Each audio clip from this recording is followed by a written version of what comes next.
Szynkowicz. It's spelled phonetically. It's on OBBM Network TV.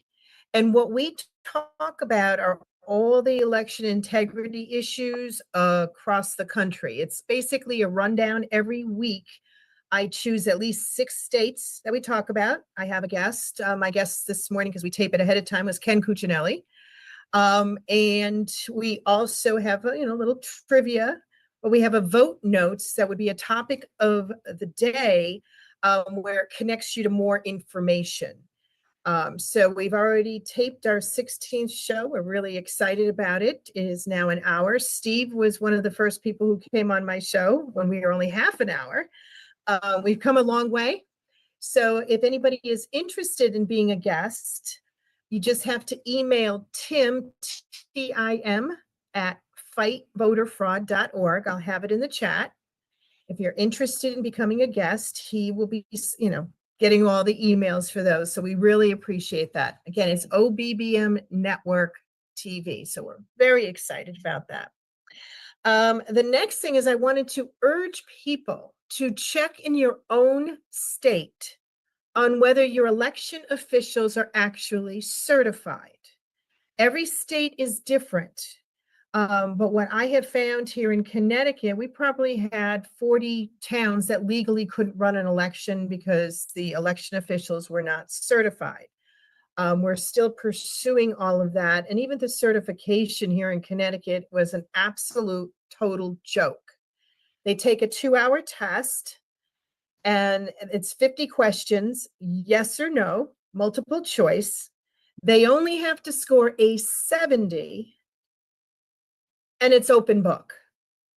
It is unbelievable. And we still can't them to get themselves certified. So which makes me wonder how many other people out there have the same issues that we have here in Connecticut. We're trying every way we can to shine the spotlight on them, but I'm sure it'd be a lot easier in other states than it is here in communist Connecticut. Okay, so the next thing, number 3, we want to let everybody know. We have finally, as of about an hour ago, we finally completed getting our double registered, double voter information run through our system. It took a lot longer than we expected because of all the data that we had. It took about 9 weeks of continuously running all 50 states through all our different data sources. So those who are interested, you can go to our website and fill out the form for the data that you'd like. But I do have to caution you on one thing. My data person here in Connecticut is on vacation for a few days. So it's going to take us a few days to get ramped up. Those who have already sent your forms in, if you've received an email from me in the past month or so, yes, we still have you. And it is certainly first come, first serve. The first couple already know who they are. We are working on getting your stuff together. So we are finally excited that we have all that information that we will be giving out free to the public. All you have to do is ask for it. So we're finally ready to do that. Along with that, the next thing I wanted to let everyone know is that the training that we're able to do to show you what you need to look for. We are setting up different trainings. I didn't want to do it via WebEx, but with some, we have no choice in doing that. Like for West Virginia, I think it's the 24th, we're actually doing a training for them. So if anybody is interested in learning how to do the deep dive, how to prove whatever it is that you need, email us at info@fightvoterfraud.org. And this is our book we use. We have every single state on what to look for. We have the hyperlinks. And that's what we want to do, is get everybody else out there working and being able to bring the stuff to their own local law enforcement. So again, if you're interested in the training, just send us an email at info@fightvoterfraud.org, and we will get back to you when we're going to be doing the next training dates. and the rest of the information that goes with that. So again, I want to thank Steve and Raj for having me on. My stuff is a very quick update because I am literally out the door headed down to DC for some meetings. So thank you guys. Greatly appreciated. So just to let everybody know what could happen will happen. Thank you. We're a little late coming on live all over the country today. We're going to give it about a minute to make sure everybody gets on. The next person coming on in about a minute will be Jim Walsh. He's the chairman of the Washington State GOP. And we're so happy to have him on. See if you can find him, Raj. Yeah, Jim is on. Go ahead and unmute too. Oh, Jim is ready to go. Go ahead, Jim. You're up. All right. Thanks, Raj. Thanks, Steve. Steve's right. My name's Jim Walsh. I'm the chairman of the Washington State Republican Party. I'm also a state legislator here in Washington State. I represent a district on the coast of Washington. Those of you who aren't familiar with the Pacific Northwest, many people think Seattle is on the coast. It's not. It's actually inland quite a bit along the Puget Sound. So my district is the coast. And it was a district that for decades was considered deep blue. We flipped it starting in 2016 and firmed all that up in 2020, and now it's considered a very red part of Washington State. We are dealing with what is probably the least secure voting system in the United States. We are a 100% mail-in voting state. That's not unusual. There are a few of those, but what is unusual is we have essentially no safeguards on registering to vote in Washington State.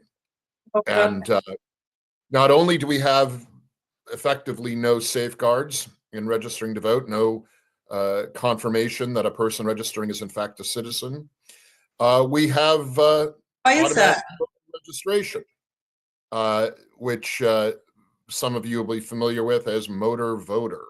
But it's not just motor voter. You're not just automatically registered to vote when you get your driver's license. You are automatically registered to vote when you apply for any state benefits.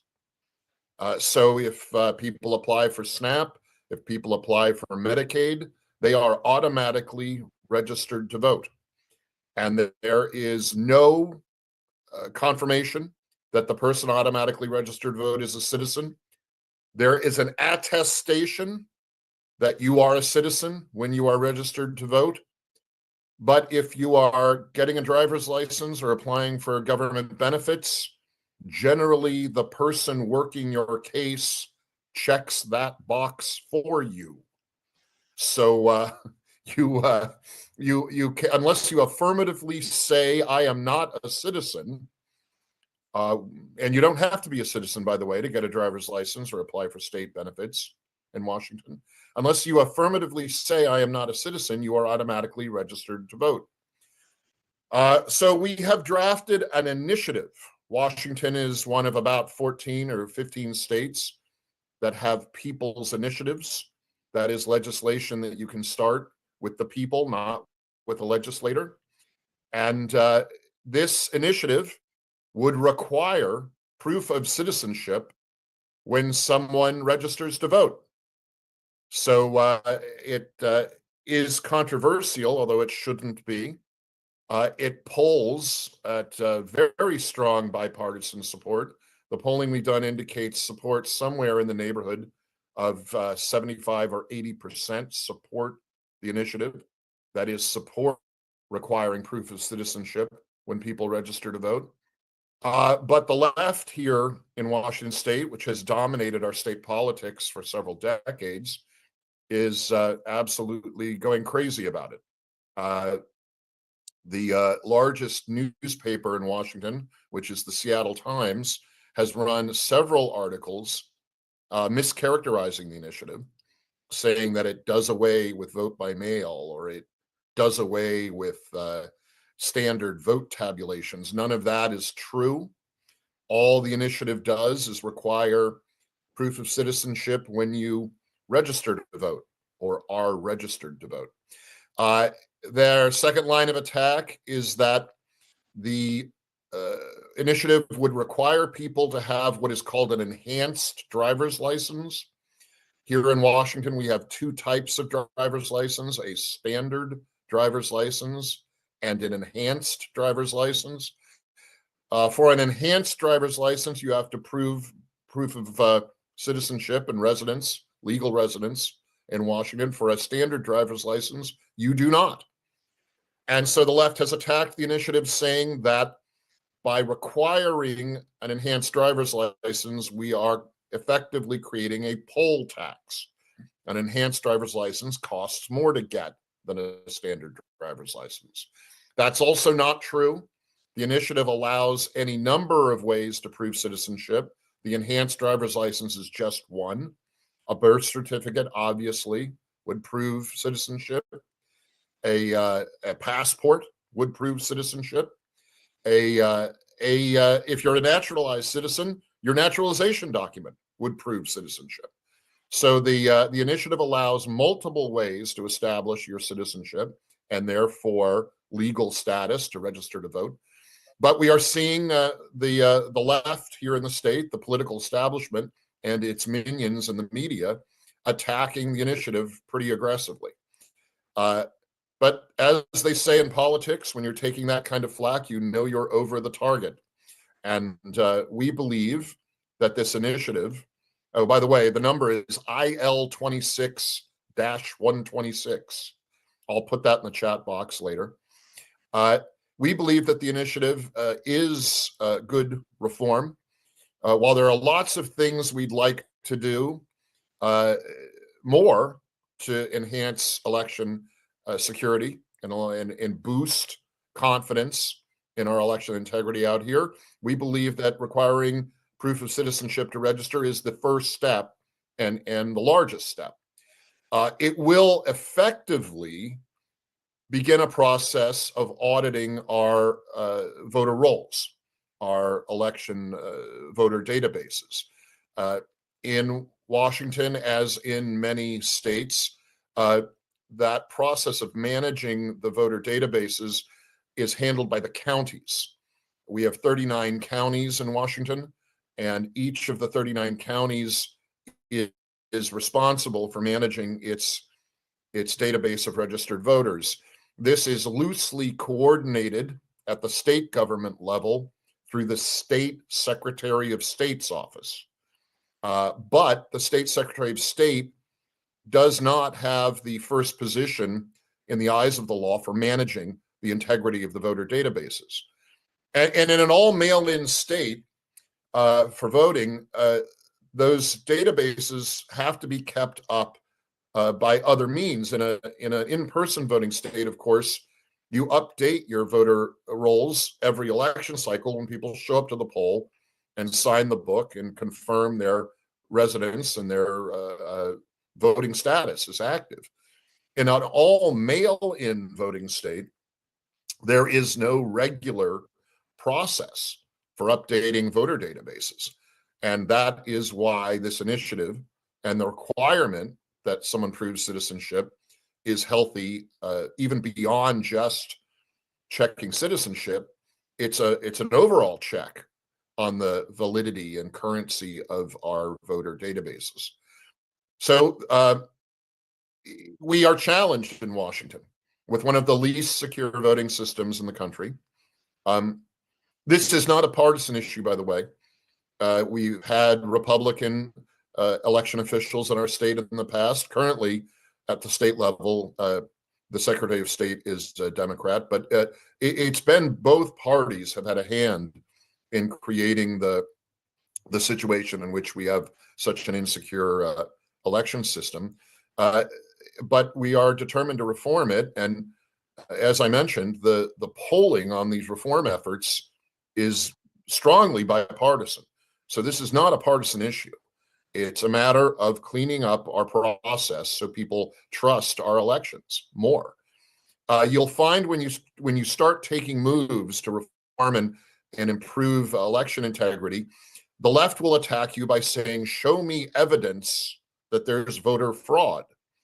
And we show evidence that undocumented aliens, illegal aliens, are registered to vote. We've shown that.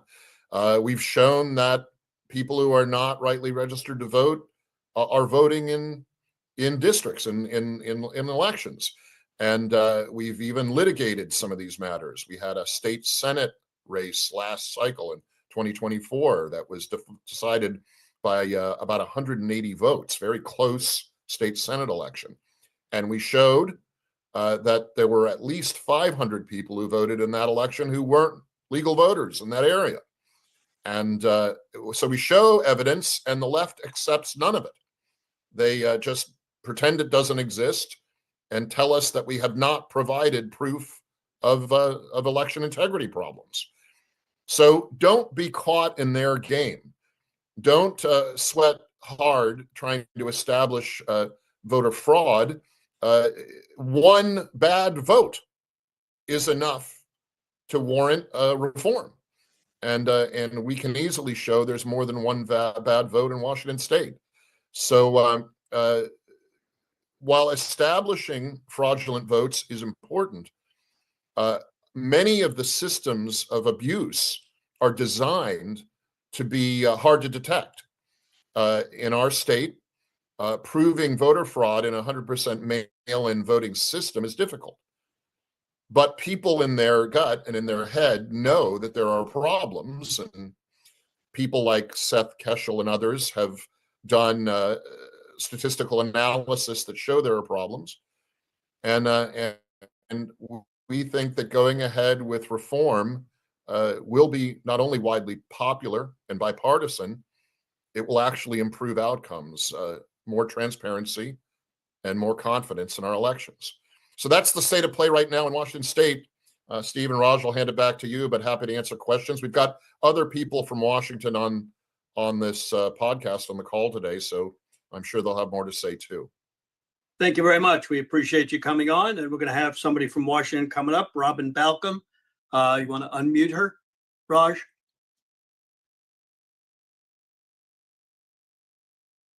Hi, Steve. Our next speaker is ready. You can go ahead and bring him on.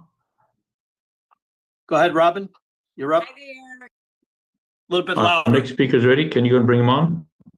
Oops. Yep. Let's see. I think I'm on. Do you hear me? Yes. Yeah, All let's right. turn up Hi your there. volume.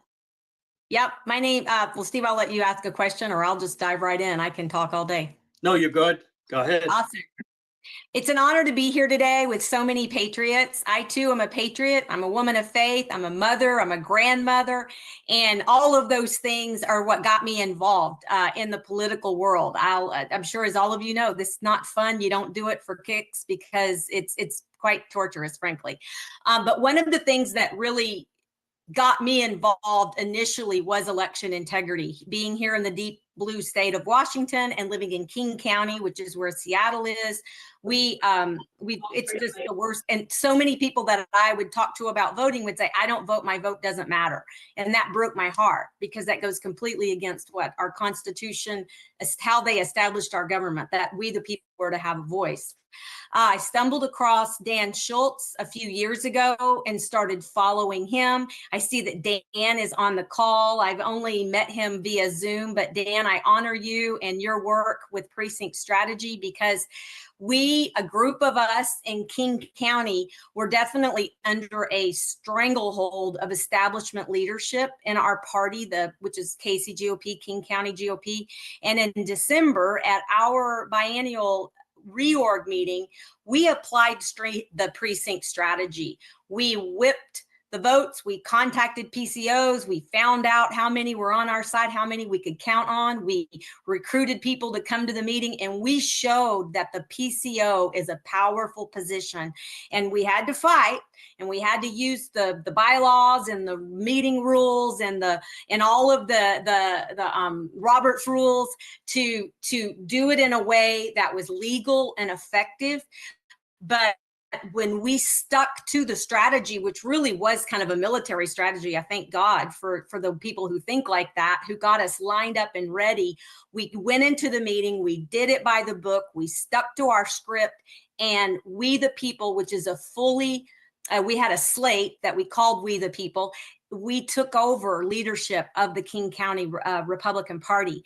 And I told Dan Schultz, I want King County to be a poster child of precinct strategy working. We've done it in one stage, which was getting the right leadership in place, but there's more work to do. And as Jim alluded, and I so respect Jim Walsh, and I appreciate him being on the call today, we have to keep working. I find I'm a legislative district chair. So here in Washington State, I am part of, we're divided in counties, as many of you I'm sure know. I've learned a lot about all the different levels of leadership, but I have Legislative District 12, and I am over the precincts in the King County portion of Legislative District 12. And so we are building more than just a PCO community. I don't start by asking people if they want to be a PCO. I find out whether they're America First or not. And then I like to invite them, and we call our meeting a Patriot and PCO meeting, because I want to honor anyone that is willing even to come to a meeting. And we start talking about our local government. I am so proud that this election cycle that we're in right now, which is for the most part a nonpartisan election cycle, we have gotten people into slots that probably a few weeks prior had never even considered running for office. And you know, a lot of stepping into government and stepping into even running for a race, you learn a lot about the positions. Just this past week, I learned about what the hospital district commission is, because we have a guy in our district who's going to run for it. There's water and sewage districts, all of these things, school boards, and then of course you have your local mayor and city council positions. We have worked hard not just to recruit people to vote, getting the vote out, but to get them involved and to being a voice in local government, because that really is what the Constitution is. They're supposed to work for us.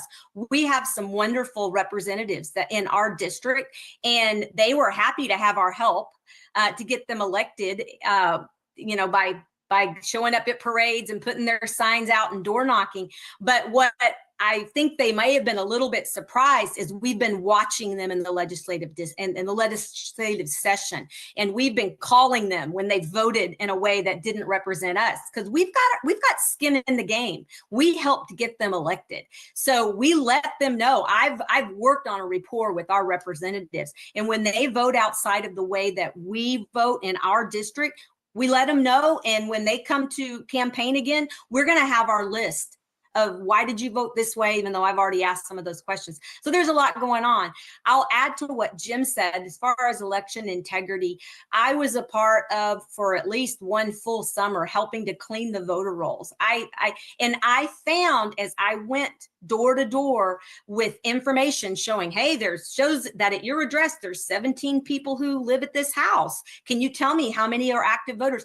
We had to sign affidavits. It was a pain. It was a lot of work, but we went out and we said we were nonpartisan, because I think that's the only way we're going to at least make progress in a blue state like this. And it's true. I mean, we would have let any Democrat walk with us, but what we were doing wasn't for the GOP. It was for the county election office, and we got data from the election whatever work office there for how many people were at these addresses. And I would knock on a door and talk to someone, and they would be so surprised to see how many people were registered at their address.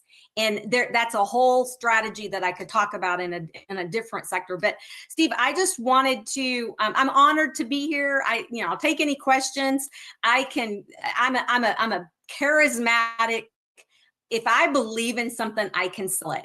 And I believe, first of all, that we do not have election integrity, at least not in the state of Washington and not across the nation. I am an America First constitutional citizen who believes that we can hold our elected representatives and our governments to a standard, which is the Constitution.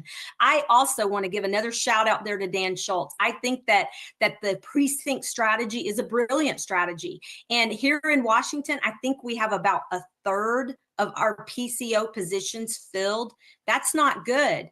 But it's not just PCOs. We don't need people to fill a slot and get their name in there. We need active citizens who are working in who know our platform, who are representing us. A PCO really is a representative for their precinct. And so I want to get people a fresh vision of what even being a PCO is. And then I want to hold our elected officials accountable for the way they vote. And I want to hold our King County election office accountable as well. I've been a poll watcher. Well, it's not a poll watching. It's election, what's it called? I forget. It's watching what the elections are.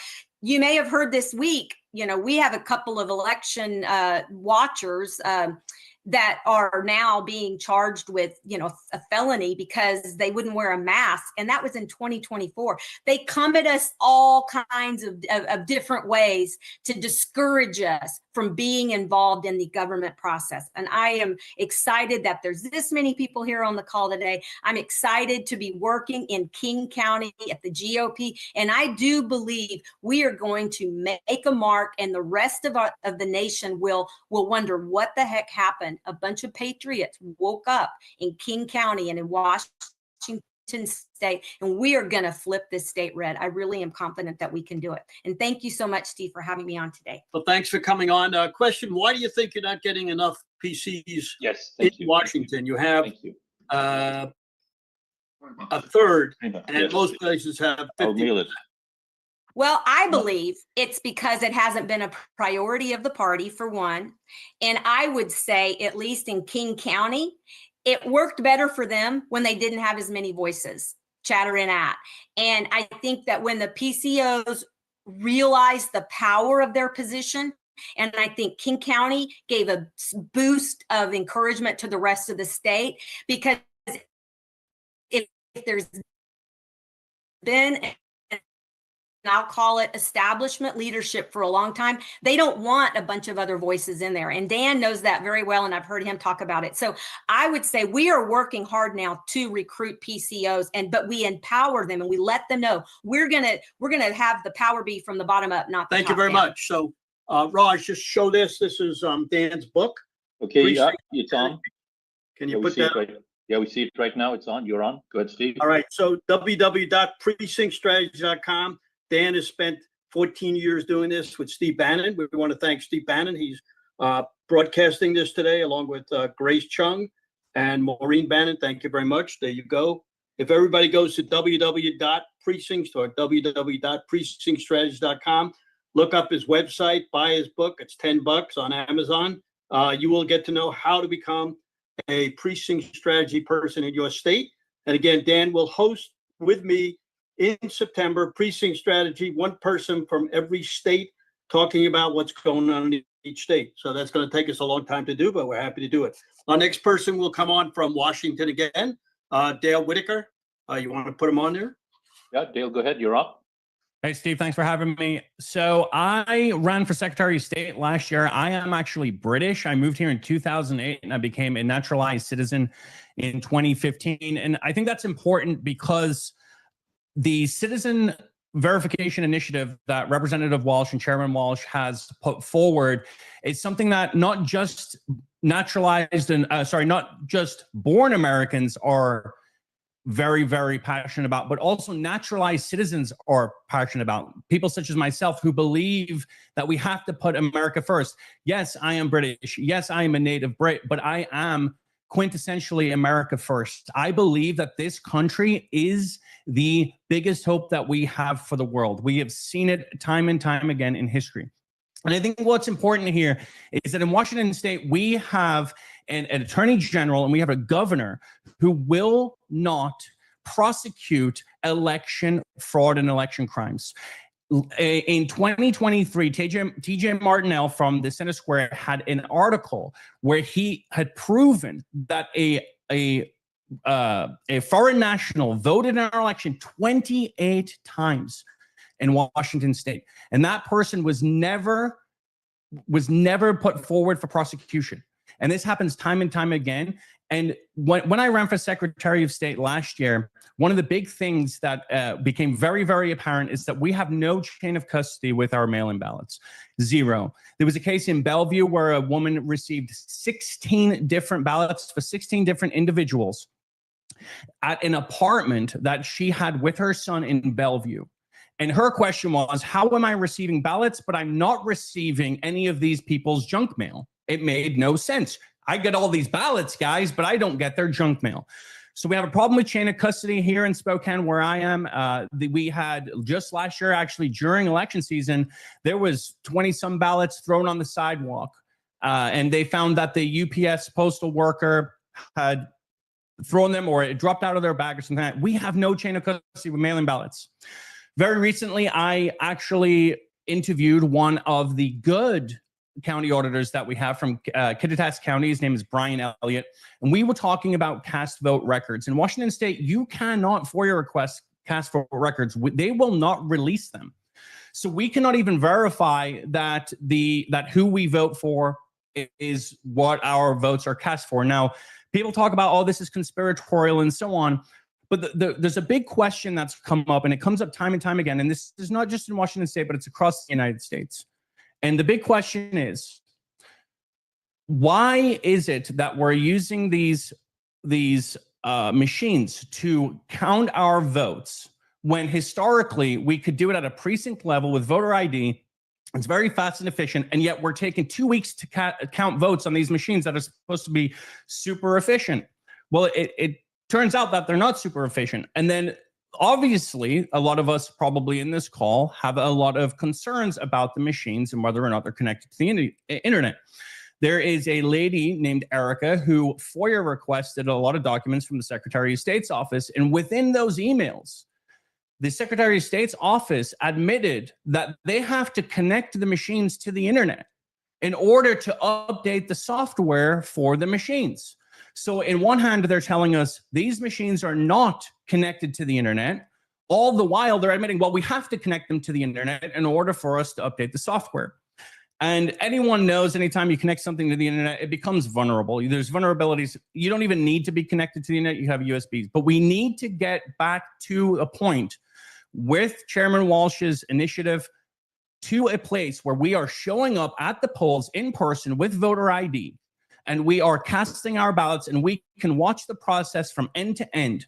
And we don't have lawlessness and shenanigans happening, like not prosecuting the foreign national who voted 28 times in Clark County. That's a Class C felony. That person should be in prison. It's that simple. This is no different, guys, than people crossing the border, knowingly, illegally crossing the border. This person knowingly and illegally cast their ballots, knowing it was against the law. That person should be in prison. It's that simple. It's black and white. We should ensure that only citizens are voting in our elections, and that is not happening. Chairman Walsh kind of touched on this, because our voter rolls are not being adequately addressed in Washington State, at the county level or at the statewide level. So the big questions that we have in Washington State are really surrounding the chain of custody issues that we have in our state. And I think getting back to a place where we can at least, I see Chairman Walsh's initiative as more of a stopgap than a solution. And I think he would agree. This is one step in many steps that we must take in Washington State to secure our elections. There is no discrimination. I'm a naturalized citizen. I can take my certificate of naturalization, and I can go down and I can register to vote. That's no problem for me. You know why? Because I'm a legal citizen that is eligible to vote, and it is very, very simple. There are many, many issues that we need to address. I think this is a very, very good one. And I hate speaking after Chairman Walsh because he's so good and he covers so much. But there are very, very systematic things that are happening in Washington State that are top down, that we absolutely are being told we cannot talk about. When I ran for Secretary of State as a Republican, you know what I was told by my peers and my fellow Republicans? Don't talk about elections. Don't talk about election integrity. Why is this something we cannot have a conversation about? Why is this something that we can't do? So I said, screw it. I'm going to talk about it, and I'm going to talk about it loudly and proudly on the campaign trail as a naturalized citizen to this country who believes this country is the best country on earth. And the way that we secure this country is with our elections. Because without fair and free elections, we do not know that the people representing us are supposed to represent us. It's that simple. If we cannot trust that the people representing us are supposed to be representing us, then how can you trust that they're going to do a good job? It just doesn't work. So we need to actively work with Chairman Walsh in Washington State. If I know there's a lot of folks in here, the party is working very hard. I'm very active with the party and working alongside Chairman Walsh. We need to work to make sure that we get these initiatives in front of the voters, in front of the electorate, get them signed.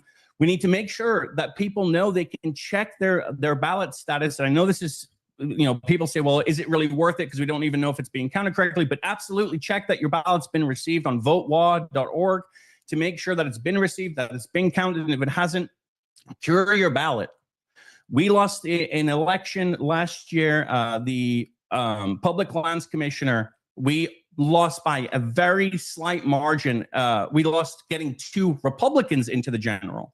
Not lost the election, but we lost 2 Republicans getting into the general by a very slight margin. And if we had just been able to be a little more aggressive on ballot curing, it was possible to do that. And I think that it's important that we can get people rallied behind these efforts in the short term while we strategize in the long term on getting things like voter ID taken care of, securing our mail-in ballots while we still have them, and making sure that we hold our electeds accountable in Washington State. There's just a couple more things that I think are really important here in Washington State, and it's your county auditors. We really have to focus on getting good county auditors into their seats that will allow you to go in and see the process end to end. Many of you are very aware of what's happening to Tim Hazelow right now in Island County. He's being prosecuted for not wearing a mask. It was an ad hoc rule that was enforced in Island County.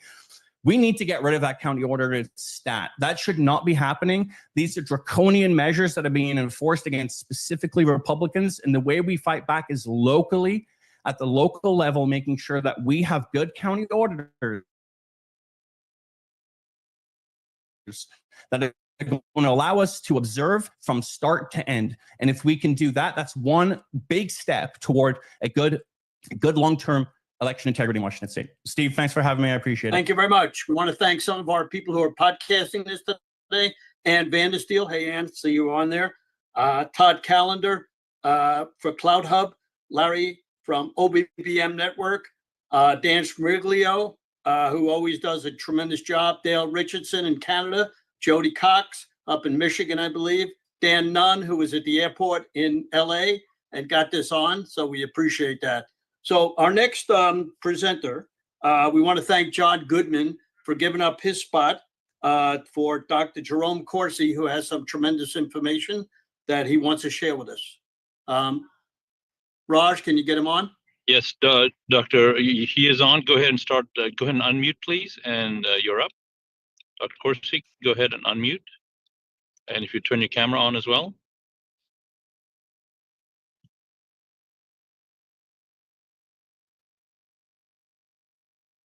He may be having some technical difficulties. He is not unmuted yet. Dr. Jerome Corsi, go ahead and unmute if you would. Okay, he may have some technical difficulties. Steve, can we go to the next guest and we'll come back to him? Sure. Joe Hoft, if he's there, and then we'll get Dr. Corsi on when he gets on. I don't think Joe Hoft is here yet. Let me just check. Stand by. Oh, there he is. Great. Joe, if you could, Joe hasn't, there's a tech issue with Joe as well. Let me just see.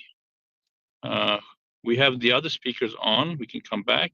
Can we go down the line to the next speaker? Let me just check with Jerome Corsi. No, he is not on yet. He's on, but he's still muted and his camera's off. Can we go to the next speaker? Well, Mike is coming on at 3 o'clock, so we got time for that. See if Jeff Buongiorno is there. Stand by for Jeff.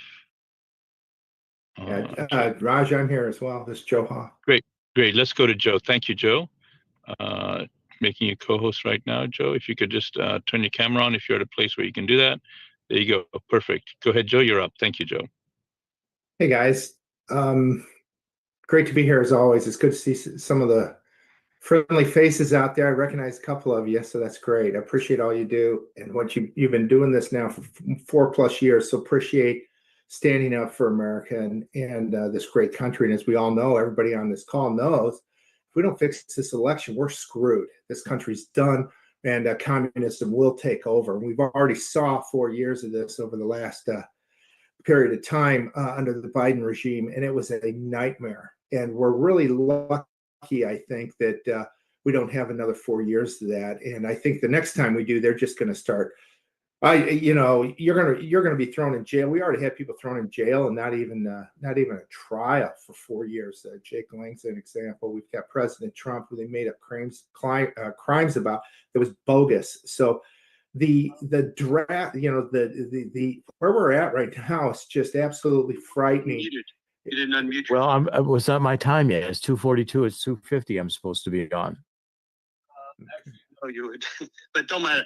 We'll get you on at 2:50. But how about your Okay. camera? Is your camera on? Everything's on now. Hey, can you Okay, can you so go we'll mute, get guys? you on there right after for Joe. I'll be ready. I'll- And Joe? Yeah, I'm hearing Yeah, Joe just fine. Yeah, okay, great, guys. I'll be Thanks, Jerome. Okay. Well, anyways, that's my spiel on what I think about where we're at right now. This is an incredible point in history. So how do we do this? How do we tackle this? How do we get results? Well, I'm going to share an It's done this week, okay? Sorry, Jerome, Hey, can you guys, go on mute? That's it. Stand by, Joe. Let me try and fix this. Stand by. Okay.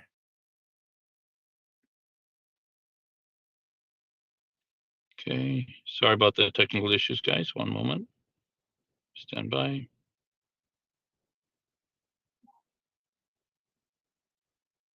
Okay. Joe, everyone else is muted. Yeah, great. Please continue okay, thanks, man. Sorry about that, Joe. Go ahead. No worries. So anyways, it's really important what we do. Here's an example of what we did in recently over a period of about 4 or 5 months since the 2024 election that actually worked really, really well. And it involves people like you, it involves people like me, and it involves DOJ.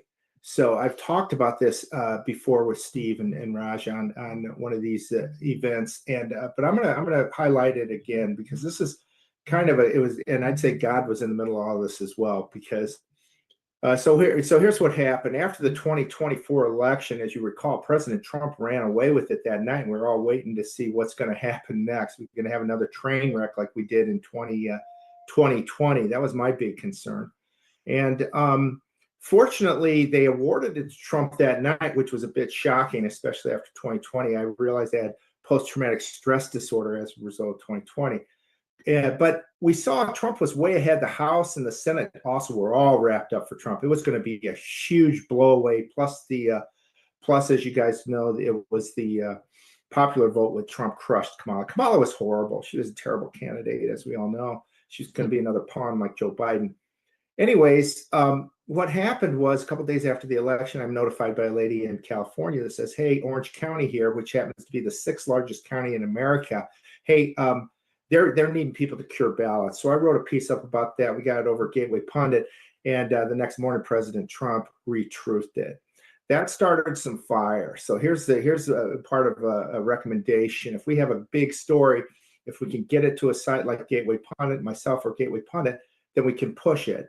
And so we did that. We didn't really know what we were getting into, but anyways, Trump retruthed it. That caused some concerns, I'm sure, from Orange County. Oh my God, Trump's all over this. So then what happened, that was a Friday, that evening in Orange County, they had a bomb threat. And this wasn't the only bomb threat in all of California. There's like 7 or 8 more, 50 some across the country that we're all just forgetting about right now. There was bomb threats all over the place in key locations and nobody's saying a boo about it. It's frightening.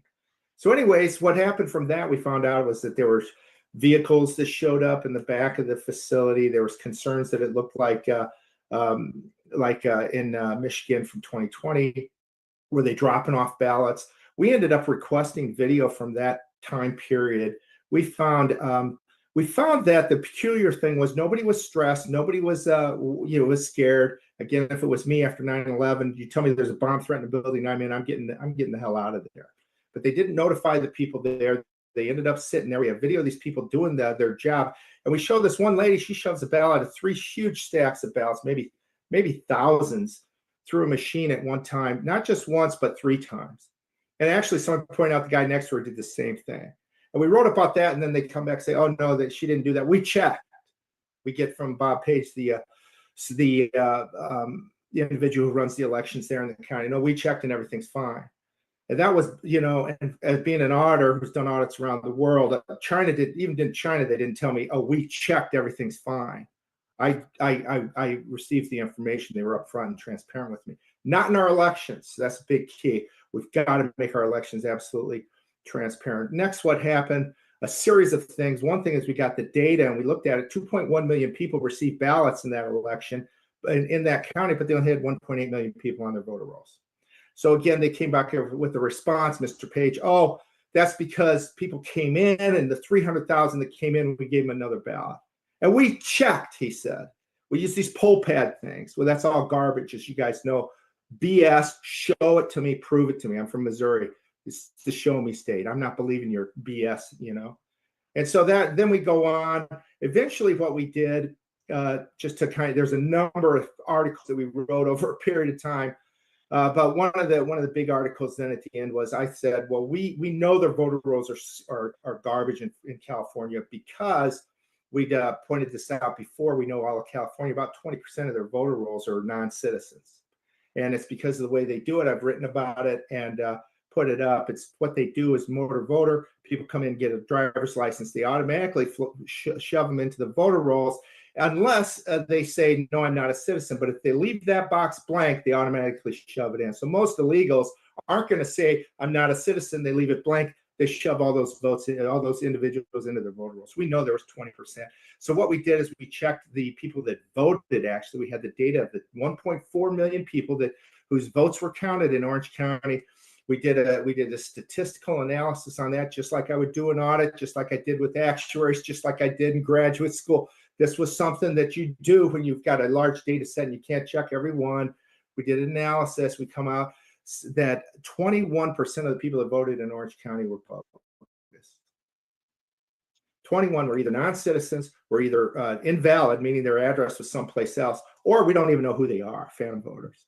So we've reported on that, and this series of events over a period of months ended up leading to 2 weeks ago or so, the DOJ finally having enough and standing up and saying, we are suing you, Orange County, because you are not giving us the information we're asking about your voter rolls. So that started with an email from somebody like you that we knew, that I knew, and it led to a lawsuit by the federal government against Orange County. And this is going to be huge because every place in California is this way. It's totally broken. They have a series of things in place that they've legalized, like, as you know, ballot harvesting, drop boxes, the bogus voter rolls. You can't challenge things as an election observer. It's a mess. It's a joke. It's a sham. It's a communist regime. It's a communist election. So we're going to continue to keep doing that, but that's the remedy. This is where you guys can help. You get a big idea. And the thing that was God about this was that we saved the biggest bomb for last. And while this guy's scrambling to come up with answers to what we did, he even went to a grand jury and asked them to make an opinion. They agreed. They said everything's fine. He should get a reward. It's a joke. He's being sued right now. And even in that piece, we found out the total number of votes they said for Orange County didn't agree with the total number of votes that were certified. So this is the kind of work we need to do. We need to work on this together. We need to keep shoving this stuff in their faces and throw this big stuff out, because these elections are broke. So I'm appreciative for Steve and Raj to have me here. This is what we need to do, one step at a time. We can work together, and we can stop this terrible fraud that's happening in our country. We've got to work with Trump to make sure 2026 is a certifiable election. Get rid of these machines. Trump's working on that. We're going to all work on it too. So thanks all for being here. Yep. Thank you very much. All right. Let's get Dr. Corsi up. Yes. Go ahead, Dr. Corsi. Okay, great. Thank you very much. It's a real pleasure to join you. And Joe, it's good to see you. And thank you for all the great work you've done over the years with Gateway Pundit. Thank you. My report is following on our website, which is gods5stones.com. You go to G-O-D, no apostrophe in the S, 5, you spell out F-I-V-E, stones is plural, gods5stones.com. We've been featuring the work of Andrew Paquette. Dr. Paquette has found in the State Board of Election computers, in their database, their voter registration database, there are secret codes, and they permit the creation of millions of false voters, voters who are modified duplicates, fabricated, but they're all available for mail-in ballot fraud. And because we publicized this so extensively in so many states, the Democrats were not able to use the algorithms for the presidential election in 2024. That's why when Joe commented that everybody was concerned that they would repeat 2020, just keep counting until they got enough mail-in ballots to have Biden win, they would do the same for Kamala. It didn't happen, and in large part because we would have caught them. We know what the voting fraud looks like. They stopped counting. They produce mail-in ballots in the thousands. Whoever's ahead of it's a Republican. By the time they're finished counting the ballots that are fabricated, the Republican loses. And we've seen this fraud now for many years, and we know how they do it. Now, over the past several months at God's Five Stones, I've been working with Peter Ticktin, Ticktin. Peter Ticktin is the president, Trump's friend and attorney. They went to high school together at the military academy. They've known each other since about 15 years old. And the president asked Peter Ticktin to take on the responsibility of figuring out how to deal with this voter integrity issue. Now, several things I'm going to tell you I've been briefed on in working with Peter, but Peter has used the work we have done at God's Five Stones to show how the voter fraud occurs. And the fundamental issue here is that the computers have been penetrated at the State Board of Election. Okay, now there's also all the things that have been found by so many of the research that Joe reported, so many fake voters being voted, the computers downstream being involved with foreign governments. Well, the release of the Department of Justice recently, that Christopher Wray suppressed information that 2020 China was involved in interfering in the computers is extremely important. So what the president's strategy is the following.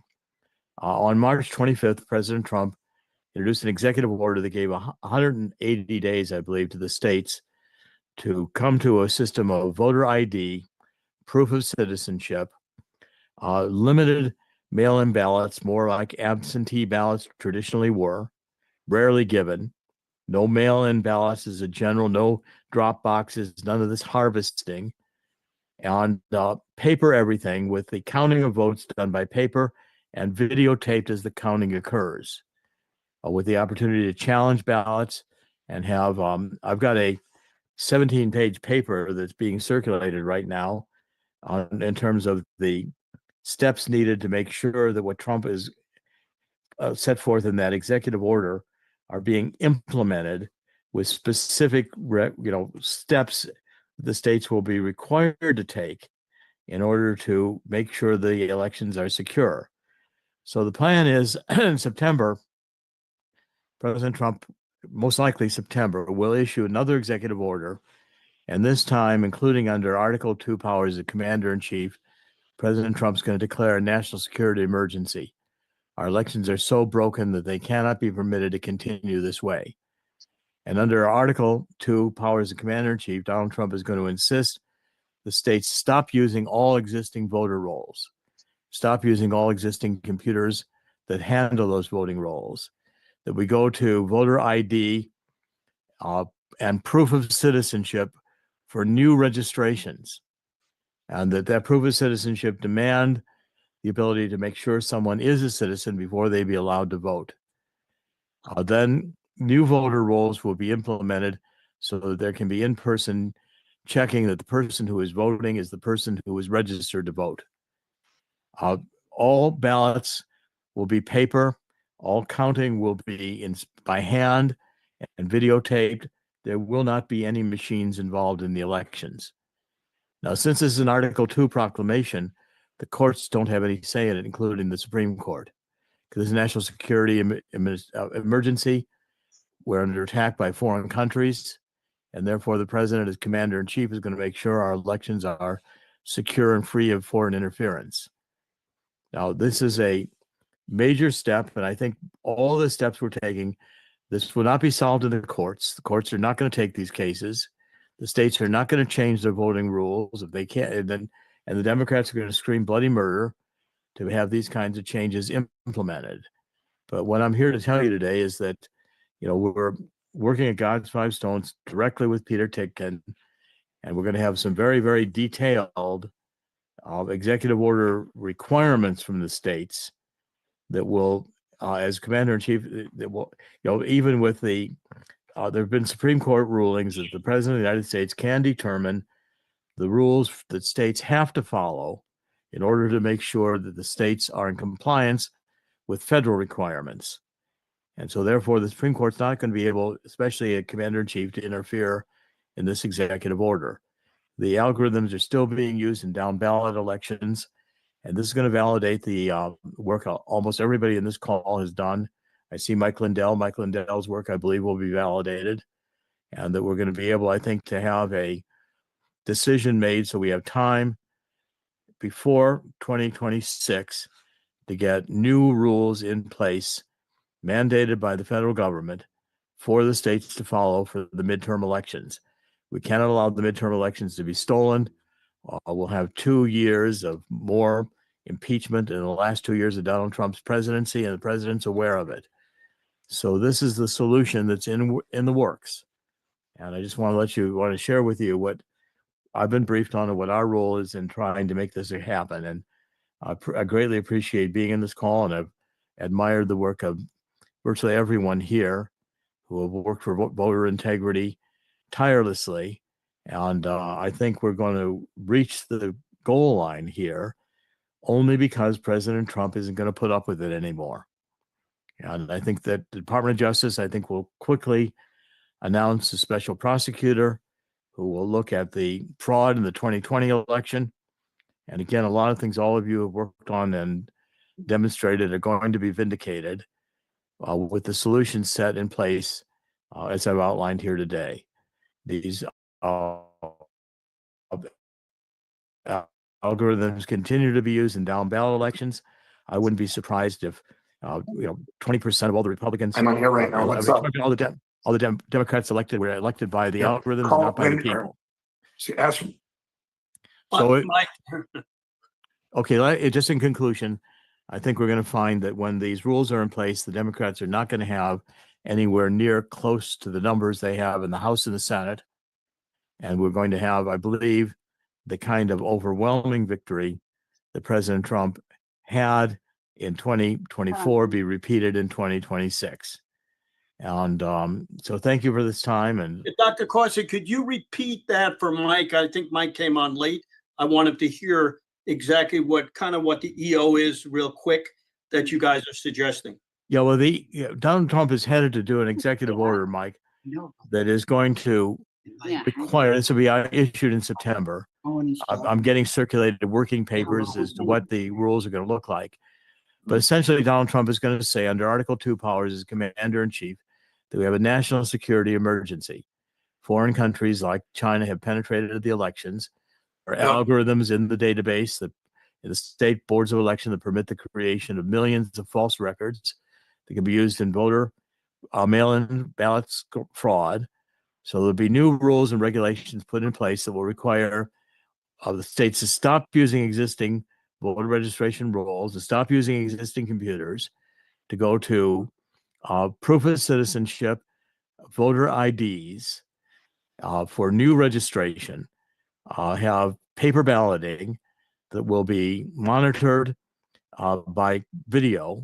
You can see the counting done, fully recorded, to have opportunity to challenge ballots that's robust, and to have absentee ballots narrowly defined, go back to the old system, and to eliminate this mail-in ballot as an option, and eliminate all the harvesting and all of these things. And Mike, a lot of the work you've done has been vindicated. So the computers, I believe, are going to be ruled out of the elections altogether. And these measures are being taken. We're working to refine the procedures. We'll be hopefully going to be authorized to circulate these fairly quickly so that everybody can see the new rules that have to be put into place. It's going to be done by executive order under Commander-in-Chief Article 2 powers, so the courts won't have any say. Right. Very much, Dr. Corsi. And we're going to have you back on again because we have about millions of people on this listening, and they're going to be very happy I know John Goodman has helped you with a little bit of John stuff. Goodman's been a big help. He's really helping you, us, John. and I greatly appreciate the work John has done. Terrific. Well, now we Okay. got Mike Lindell, who was with the president a couple weeks ago. We want to thank him for all the great work he's done. I mean, this is the man that started all this, getting rid of machines. It cost him millions and millions of dollars. We want to thank him so much because he's saving the country. Go ahead, Mike. Oh, thank you, Steve. God bless you. And I just got off my show, everybody, and it's a new show I have on Lindell TV. You'll have to watch it. Melting Down the Machines. So that's a big segment we have, and it's been my focus for 4.5 years now. And yes, I did just met with the president. Now this is the third time about 2 weeks ago, and I'll be hopefully seeing him again next week.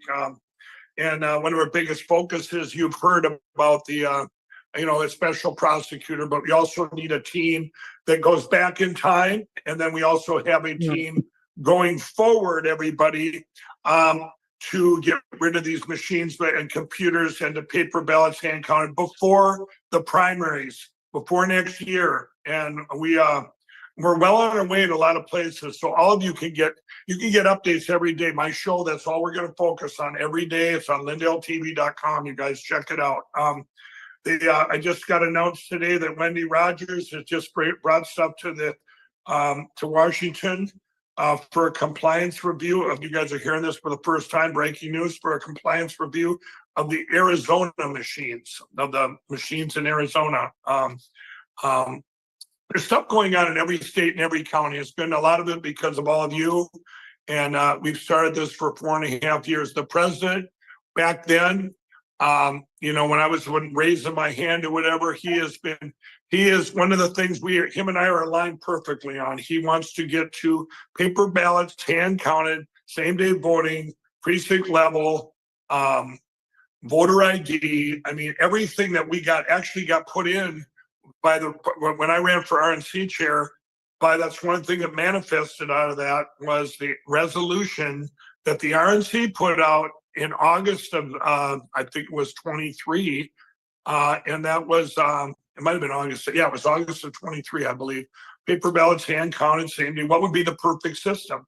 Remember, everybody, 132 countries have banned these electronic voting machines. They've done it for a reason. And over 100 countries have banned early voting and mail-in voting. Only 13 county or states went back to where it was. I think I got this from John Goodman, by the way, Steve. I think he told me this. Only 13 states have went back to where it was prior to the China virus,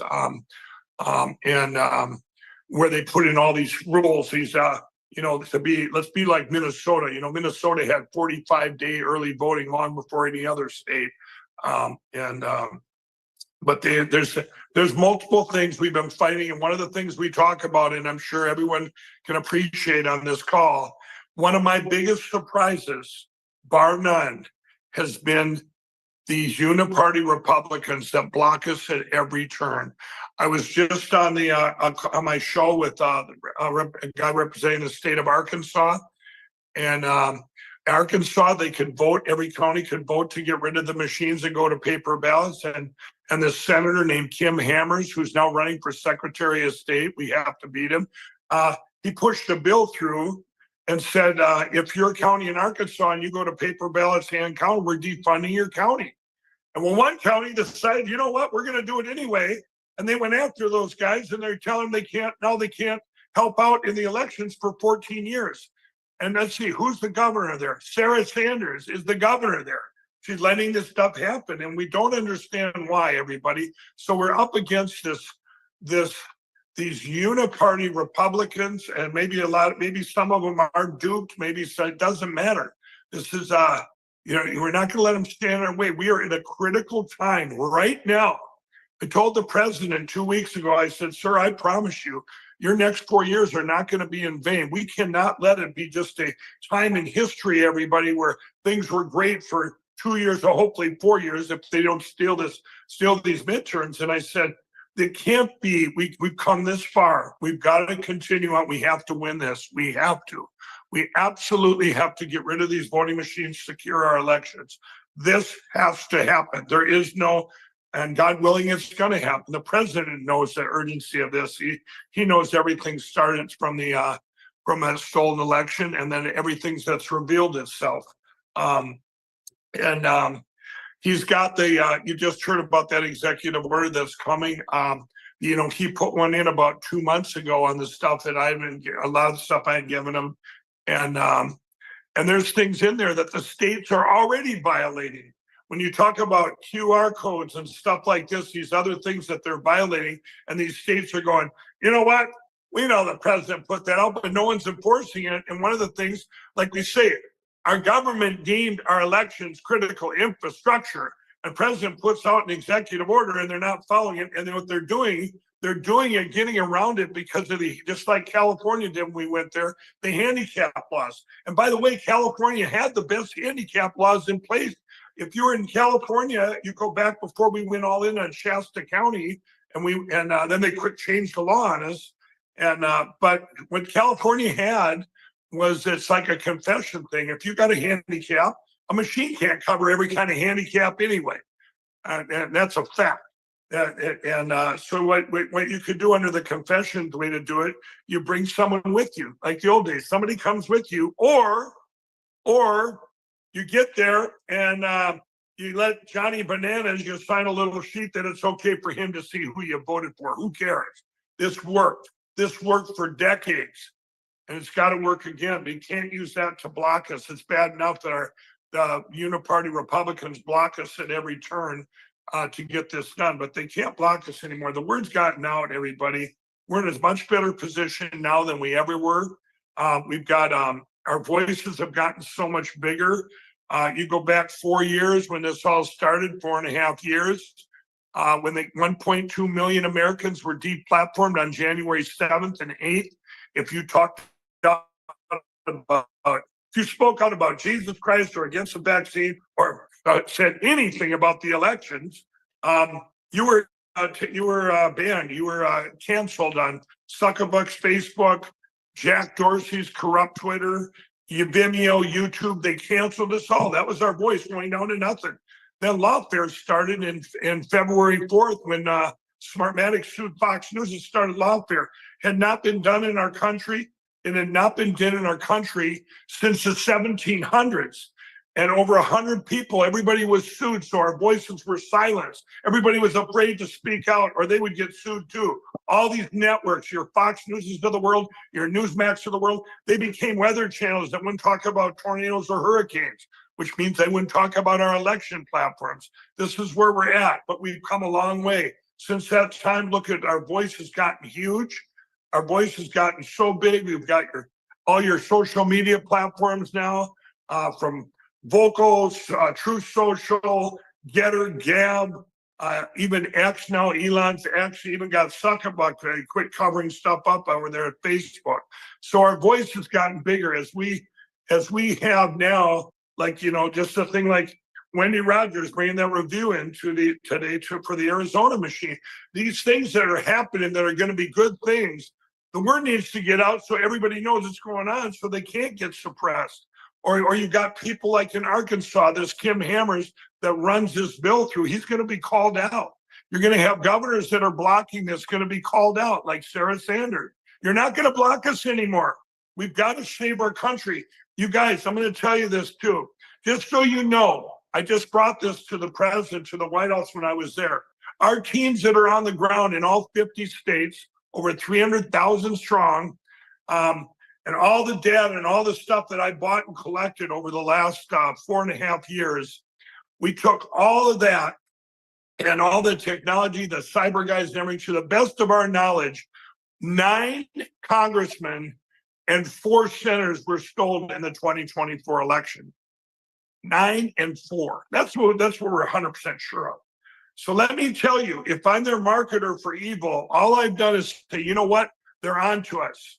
They're on to us. We can't steal it from the president of the 2024 election. I mean, we can't steal it from Donald Trump, or they're going to demand these machines. This time they're going to say, open them up. Let's see what, that's like if you had your bank account and you didn't match, you go to the bank and they open up the computer and say, hey, let's find the problem. Well, the public would have demanded that, just like if they would have stole the House or the completely in 2024. It was too obvious. They would have had to open them up. So what they're going to do now is they're going to try and steal these midterms. And remember, everybody, in the midterms, this is where you get your uniparty Republicans. They do it in the primaries. So we're under a race against time, everybody. We are under a race against time. So whatever everyone on this call can do, you guys can all check out. I know we have a lot of stuff posted at mypillowtrial.com. If you check that out, mypillowtrial.com. The website's still up there with the Election Crime Bureau and stuff.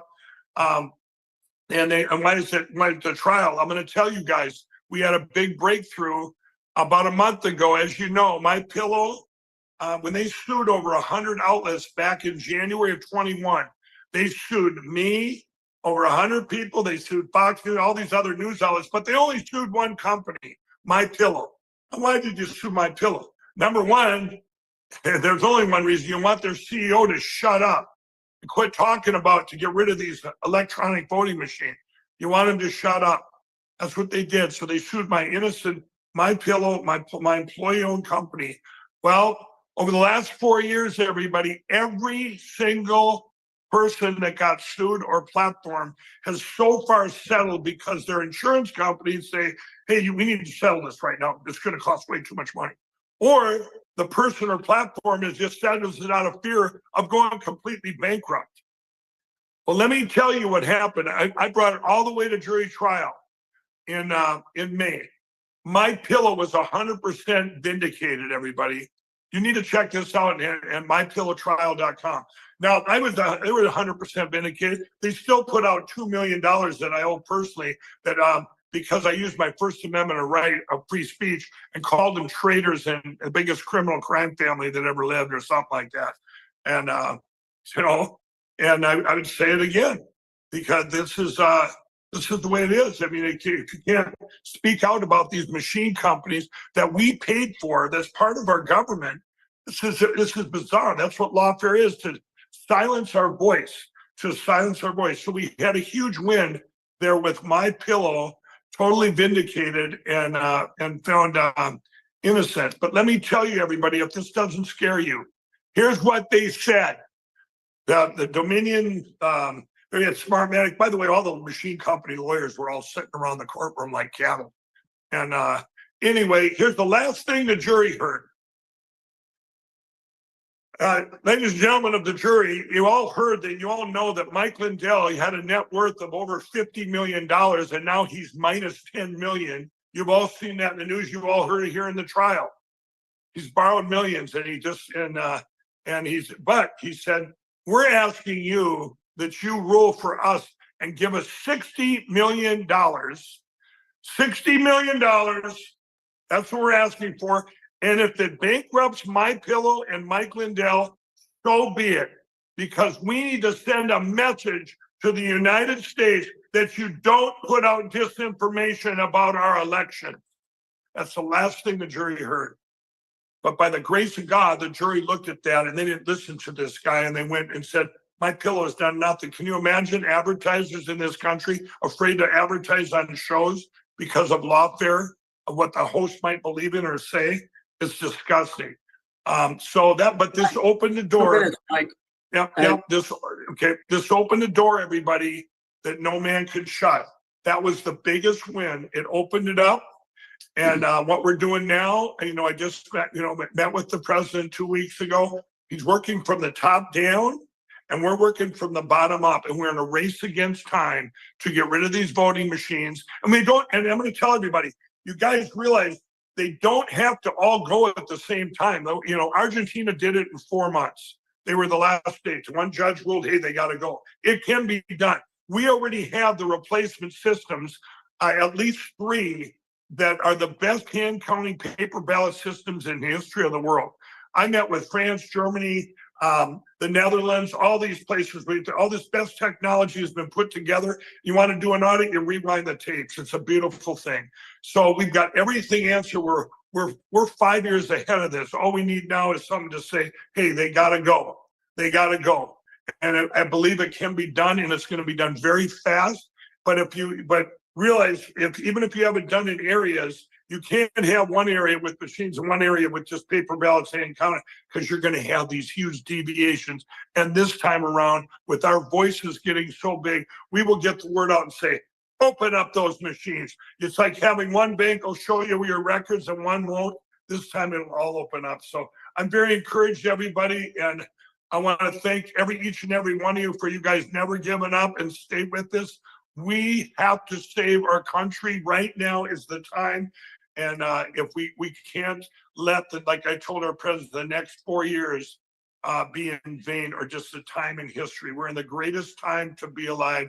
God has given us grace for such a time as this. So thank you all and God bless. Mike, what did the president say about Tina Peters? Is there any update? Yeah. Let me give you an update on Tina Peters, everybody. When I was in Colorado, the president from the last time we had met, he sent things to Colorado, asked them for their 2020 records and their 2022 records. I told his attorneys and stuff, you also need to ask for the 2024 record. Colorado already deleted the 2020 and the 2022. Our federal government should be, I said, there's only one records there, and that's what Tina Peters did, her backup. By the way, everybody, if you want to see the real image from Tina's case that came right out of the machines, I posted it last week. It's on lindelltv.com. Get yourself some time to read, go over there, read it, get yourself a cyber guy and have a ball. What I said that they could do, Steve, is it'd be very simple. Remember, everybody, you can't just pardon her because it's state and they want her. They're making an example out of her. She's a political prisoner. All they would have to do is make her a federal witness to what the corruption that Jenna Griswold and Dominion did to the state of Colorado, make her a federal witness, put her in the federal witness protection program, and pull her out of the court where they're trying to kill her. Pull her out of those jail where they're trying to kill her. And because that's what they're trying to do. She's a grandma, Gold Star mom, and it's disgusting. She is the political prisoner. The president knows that, and he is doing everything he can, and I really believe he will get her out. So anybody wants to call the governor, please, we've been calling the governor, is Governor Paulus. The number is on your screen. Give him a call and ask for a pardon. I understand also that they're going to have some maybe this week and next week about her getting out on bail. So let's hope it works. She should never be in there. Mike, thank you very much for all you do. Raj, you want to get a couple of commercials and stuff in there?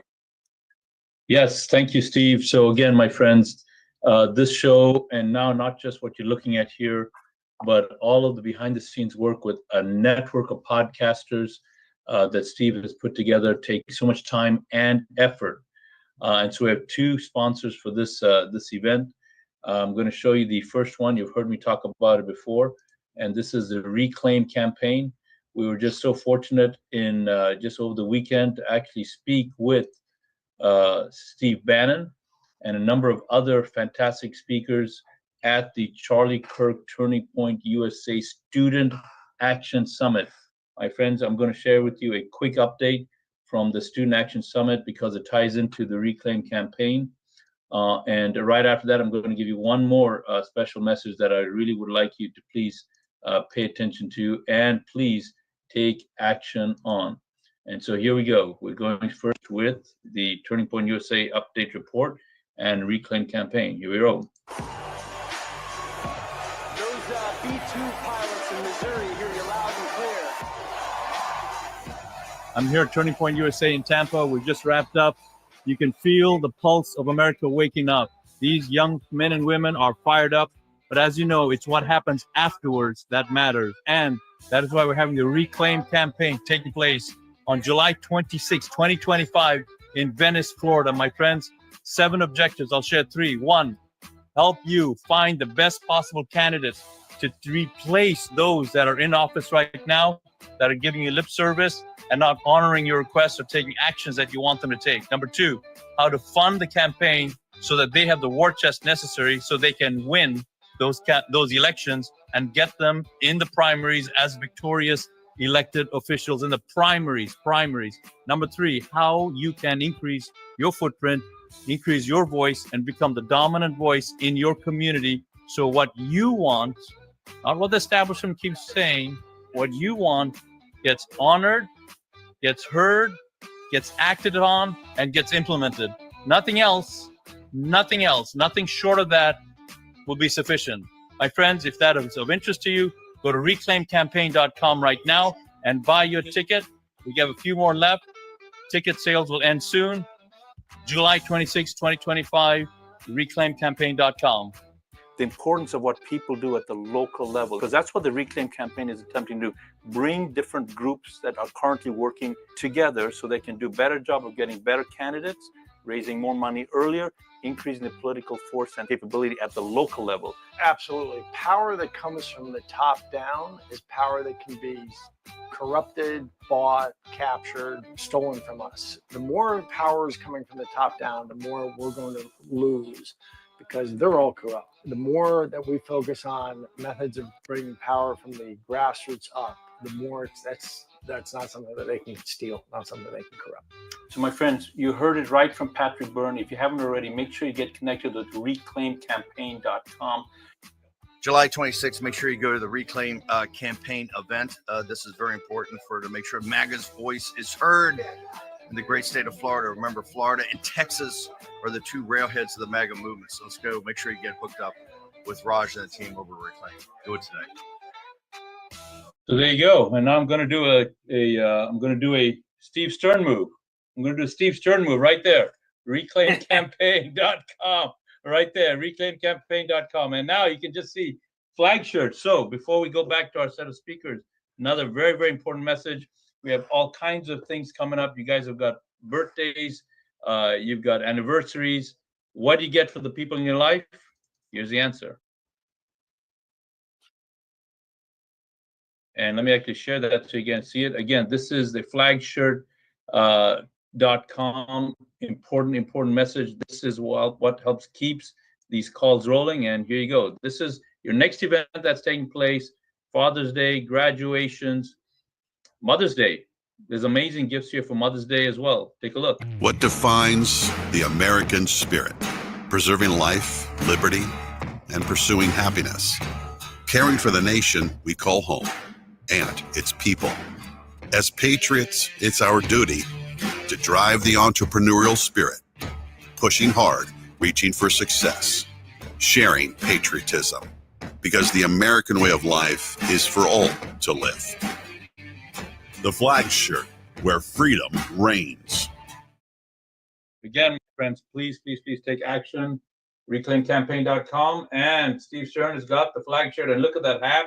This is one of the best-selling hats that he's got there. Doesn't he look fantastic? Your father, your son, your wife, your mom would look fantastic in one of those hats. Look at that, Steve. You're making the merchandise look even more amazing, Steve. So, this was the #1 item on TikTok for the 4th of July. And we want to thank everybody. We had a tremendous 4th of July. That's our big season. But after the 4th of July, people are coming in because they forgot about all this stuff for the 4th of July. Everybody was so busy. So let's move on. We got a great guy coming on from Palm Beach right above me, Jeff Buongiorno, and I think he's got somebody else that's going to share the screen with him. But if you get a chance, put up our little thing on the my son has this, and he's paying for a lot of this today for onethrive.com. I don't know if you have that little stream. Yeah. Hang on, Jeff. If not, we'll get it on a little bit later. Yeah, let's get on a little bit later after Jeff and Chris. All right, Jeff, I Gleason. see you have 27 computers there. You're ready to rock and roll? I'm ready to rock and roll. Ready to rock and roll. So quick update on Palm Beach County. I ran for supervisor of elections, and over a 13-day period, 492,000 ballots were cast. I won by 8,000 votes. And then the fraudulent vote by mail ballots came in, 239,000 of them, and they wiped out the leads of 10 Republicans. We lost 2 congressional seats. We lost supervisor of elections. We lost a couple of port for the imports. That we have a big port in Palm Beach County. We lost both of those. We lost school board. We lost everything because of these fraudulent vote by mail ballots. Is my screen up? is my screen shared, Raj? Yes, yes, we can So see your one- screen. It says Yeah, PowerShell. one quick thing with going back to Tina Peters.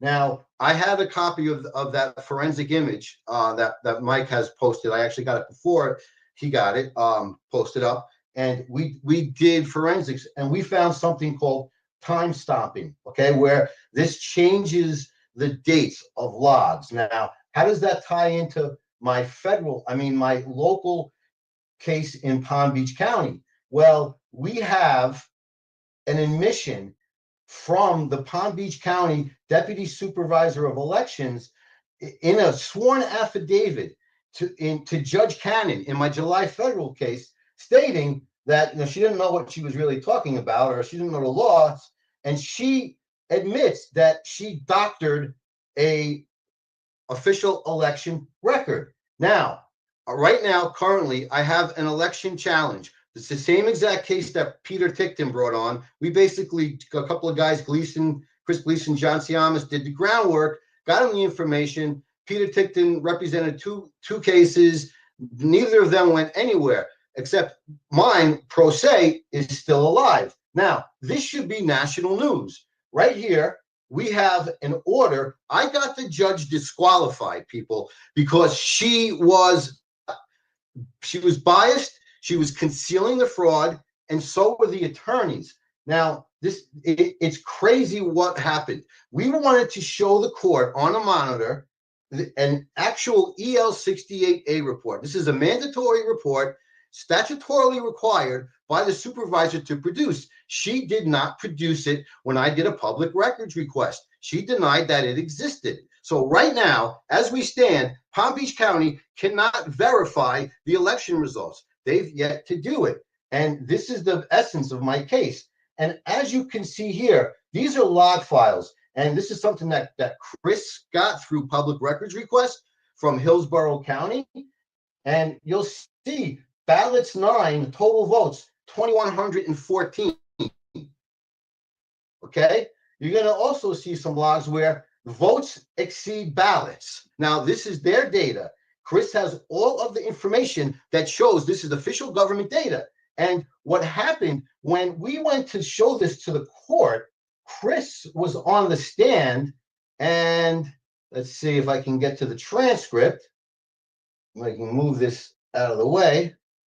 And I want to show you this. This is an official transcript from the hearing that we had on July 1st. And what they did was the witness is Chris. We were going to show the records, and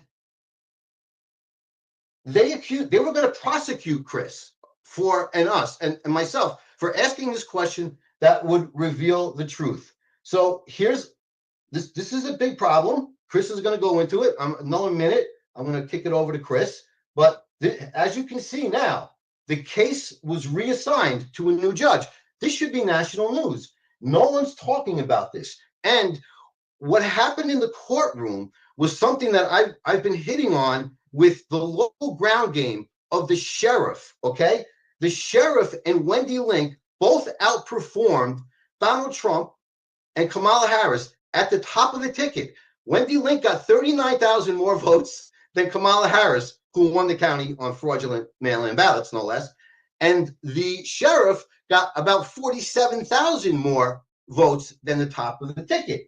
So how is that possible? I want to know. I want to meet these 38,000 people that voted for Wendy Link and didn't vote for the top of the ticket. Now, this is a motion for protective order that I was going to file because my witnesses were all being harassed by deputies. I have all the cases, all the incident reports, and so now we have proximate cause, causal connections showing a conspiracy to the between the sheriff and between the supervisor of elections.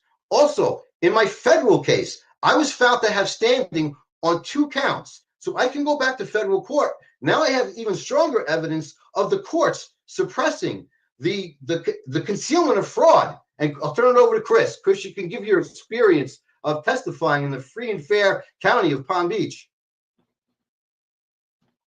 Hey there. So it was for a while we were giving Buongiorno a hard time over him harping on the sheriff's behavior and the treatment of his campaign designees and volunteers. And we kept telling him, look, you got to drop it. There's other things at play here, Buongiorno. And we have all this other evidence that you really need to be focusing on. And it wasn't until the defense counsel, the judge, and the sheriff's deputy who was working as a bailiff in the courtroom tried to intimidate me from testifying truthfully. I mean, I had never seen anything like that before. It was very egregious behavior, and it was unlike anything I had ever seen in a courtroom before. And I've been in a lot of courtrooms. Well, Chris, one thing we didn't get out there. I had a witness list of 14, and the judge said you could call one witness and ask one question. And so Chris was my go-to guy, and it was a show trial. It was terrible. It really was. I mean, it was an affront to due process. It was an affront to the justice system. I guess in Palm Beach County, it's the just us system, not a justice system. And Buongiorno ended up filing for motion for mistrial, motion of disqualified judges. This is not an isolated thing, however. Okay, this went on in my election challenge case in Pinellas County, Florida. In my case, they sealed all of the exhibits. Much of these exhibits that were sealed in my case were the same exhibits that were presented in Buongiorno's case, and 414-page sworn affidavit with exhibits. And this is all government data. It's not our data, it's all self-certifying, admissible in court. They have no choice. I mean, end of story. That's what it should have been. So here's the difference in our case, okay? What we're going at now, we've established a pattern of concealment of fraud, and we have Wendy Link, who is using taxpayer dollars, over $100,000, which makes it a second-degree felony to fund her public defense. That's against the law. We have the sheriffs, we have the ground game, I was trespassed from going to canvassing board meetings. My entire team of campaign designees were protected. They were intimidated. They were obstructed. So we don't have to really get into the machines. We don't have to get into any of this stuff. We have stuff that the public can understand. She's stealing tax dollars to pay for her defense, to conceal the fraud. And we paid a lot of money for the transcripts. We can prove to the public. So what we're pleading to everyone on these calls is to help us. We've been funding this on our own, and we want to get this out there. We want to advertise. We want to get a good professional video up. We want to get it out on social media. We'd even like to buy some media and airtime, because we cannot let it go this long. She concealed records. She did not produce my public records request. But a month before, 2 months before, in the primary, she offered those primary records, the same reports that I requested, to Darlene Swaffer. And in April, right after the presidential primary, she gave those same reports to Chris Gleason. So right there, they can't hide from that. That's discrimination. They illegally trespassed us. They didn't give us due process. That's a county ordinance that's meant to protect our open meetings proposition, they call it. So these are local ordinances. These are local rules closest to the people with traceable duties. And that's what I learned in federal court from Judge Cannon. So we want to get this out there. And the issue with Palm Beach County is that, how they redistrict everything and everybody wonders why? Well, Wendy Link controls not just one congressional seat, but 4, okay? She threw, with her fake ballots, the Broward race, okay? Joe Kaufman should be in. Dan Franchese beat Lois Frankel. In 2022, I ran against Brian Mast. And miraculously, in the precincts in Palm Beach County, he got the first 50 sequential vote-by-mail ballots, all his votes, before any of us. There was 4 of us. I came in second. So Palm Beach County is a target by the deep state. Also, this ties into Epstein. The attorney general lost. Okay, Sam Stern, no relation to Steve, he won. So if we can really come down with pressure on Palm Beach County and get things right, it's going to help us disclose Epstein, because we'll get a sheriff in there that'll release records, and I know they exist. So I don't know, Chris, you want to take a closing? Steve, another 30 seconds for Chris? Yeah, we're pretty much out of time, Jeff. You want to wrap All it right. up? How do they reach you? Yeah, I'll drop my link in the chat. I don't have my Steve Stern board ready. You got it. All right. All right, guys. Thanks for your time. All right. Next up is Phil Izon. Phil Izon is not on yet. So Yeah, can he we said he go was to- on. Okay, let's check again. Phil. I have Phil Leggio. I don't have Phil Izon. Izio, yeah, I'm sorry. You can Izio. put I on, don't- how about Kate Sullivan? Is she there? Yes, Kate is here. Kate, go ahead. All right, If you could you're on. unmute, please. Kate, if you could unmute and come on. There we go, Kate. Go ahead. There we go. And Jeff, Buongiorno, if you could stop your share, please. All right, great, Kate. Go ahead. No problem. Well, thank you so much. It is an honor to be included in today's lineup. I always learn something from all the people that present, and I hope that something I say today will help one of you.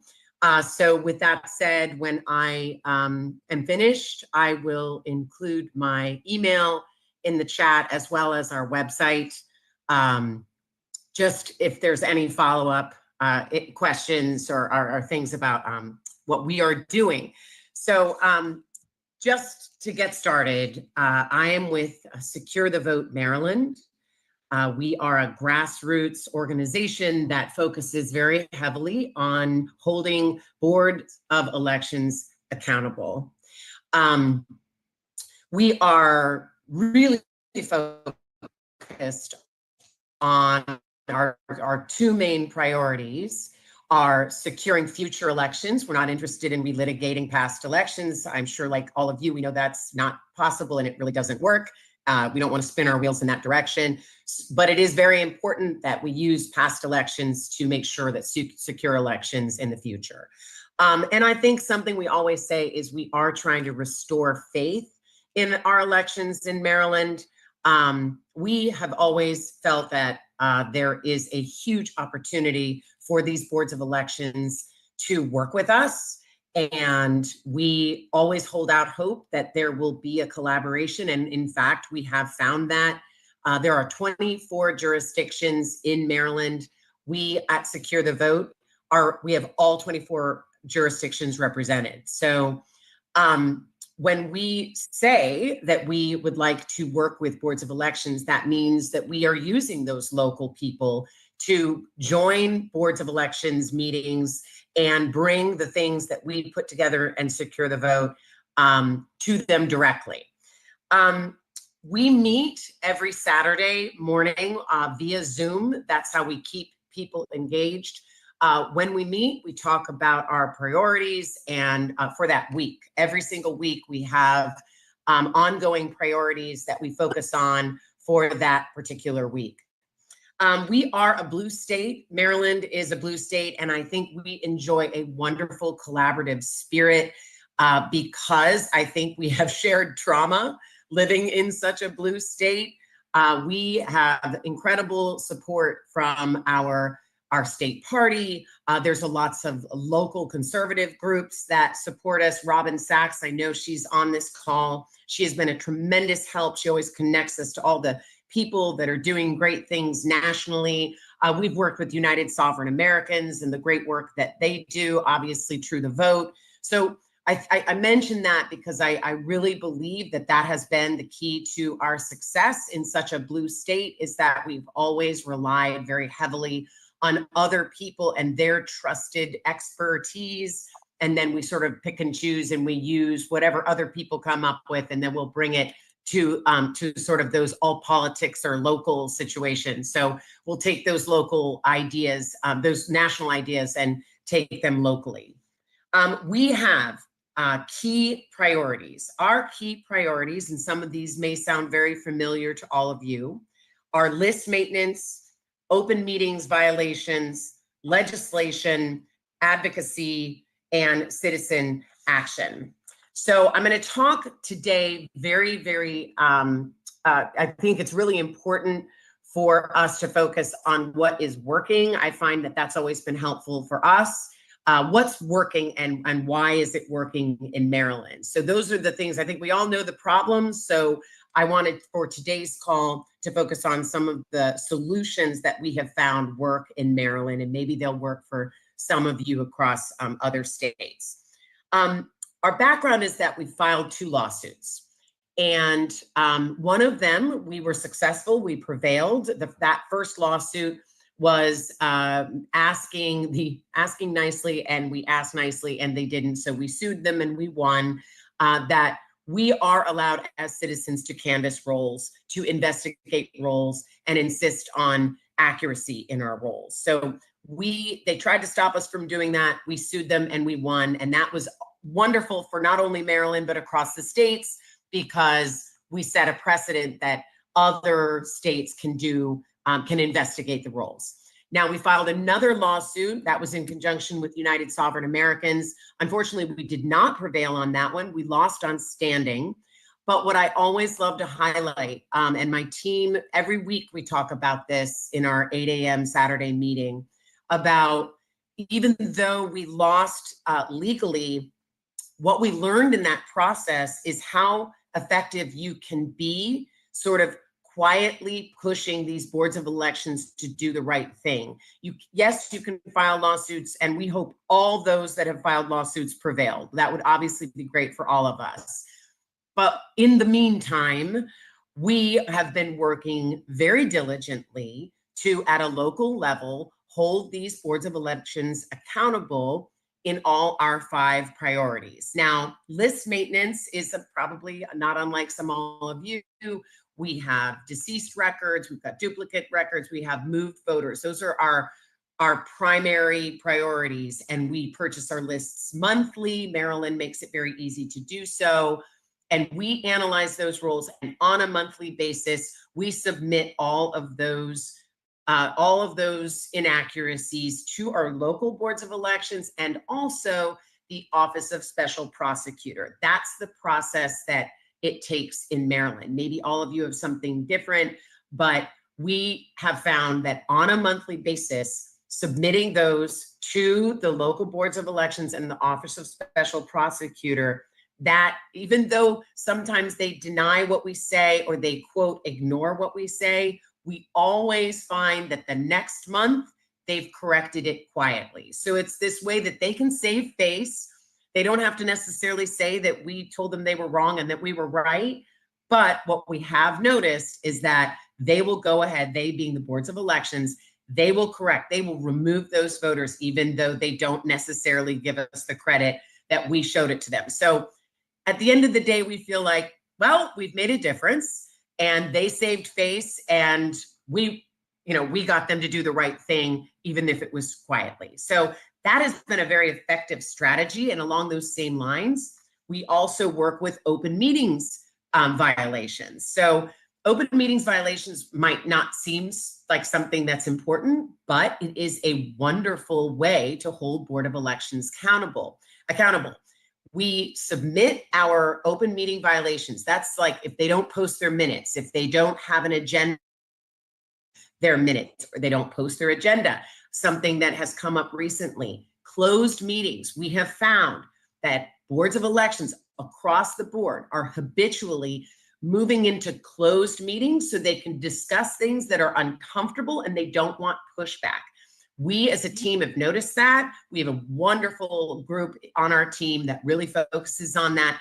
And we work with the attorneys general, and they have no choice because a violation is a violation. The attorney general will then circle back to the board and make them correct those mistakes. And over the last 6 months when we started doing this, we have noticed all of the 24 jurisdictions, they now post their minutes. They now have their agendas on time. They stream their their meetings, and they're going into closed meetings less and less. Again, it's that quiet way of making them do the right thing. We also work with legislation. We have wonderful representatives that work with our team. We've established ourselves as sort of the trusted experts in Maryland. I think it's safe to say that. We have incredible people on this team, data experts, lawyers, just, committed citizens. So we have over time established ourselves as trusted experts, and that has been very helpful because these representatives, I always try to give them the benefit of the doubt. They are committed and want to help us, but they don't quite know where to begin. So we have meetings with them regularly to not only expose the vulnerabilities in the system, like deceased and duplicate and moved voters that are currently on the rolls, like open meetings violations. We teach them about them, and then we teach them how to talk about them in a way that a Democrat can hear. I'm sorry to sound partisan, but in Maryland, it just happens to be that the Republicans support the work we do and the Democrats do not. So we do find ourselves often having to try to reach across the aisle, get the Democrats to understand where we're coming from. And believe it or not, those one-on-one meetings are actually working because legislation, voter IDs are a big push. We had a big election accuracy advocacy day back in February, where we were able to make all kinds of connections with local representatives and, again, establish ourselves as people that do understand what is happening in Maryland, and then making sure that we build on that because it is our goal to pass voter ID in Maryland, hopefully in the next legislative session. That is always our goal. Kate, you want to tell everybody how to reach you, and your time is up. Oh, sure, absolutely. SecureTheVoteMD.com, and I will put my email in the chat. And I just wanted to add, we are also recruiting election judges. That's a big focus for our citizen action. Thank you very much, Kate. Yeah, thank you so much for having me. You got it. We want to thank some other podcasters: Mary Starr, Matt Struck, Todd Wood from Atlanta, Sam Anthony from yournews.com, Scott Sachs, SG Annan has about 20,000 people on it. Unbolted, I think they're out of also Washington. Thank you very much for doing the podcast. You can see we got tons of podcasters on all over the world. This is going on to 58 countries.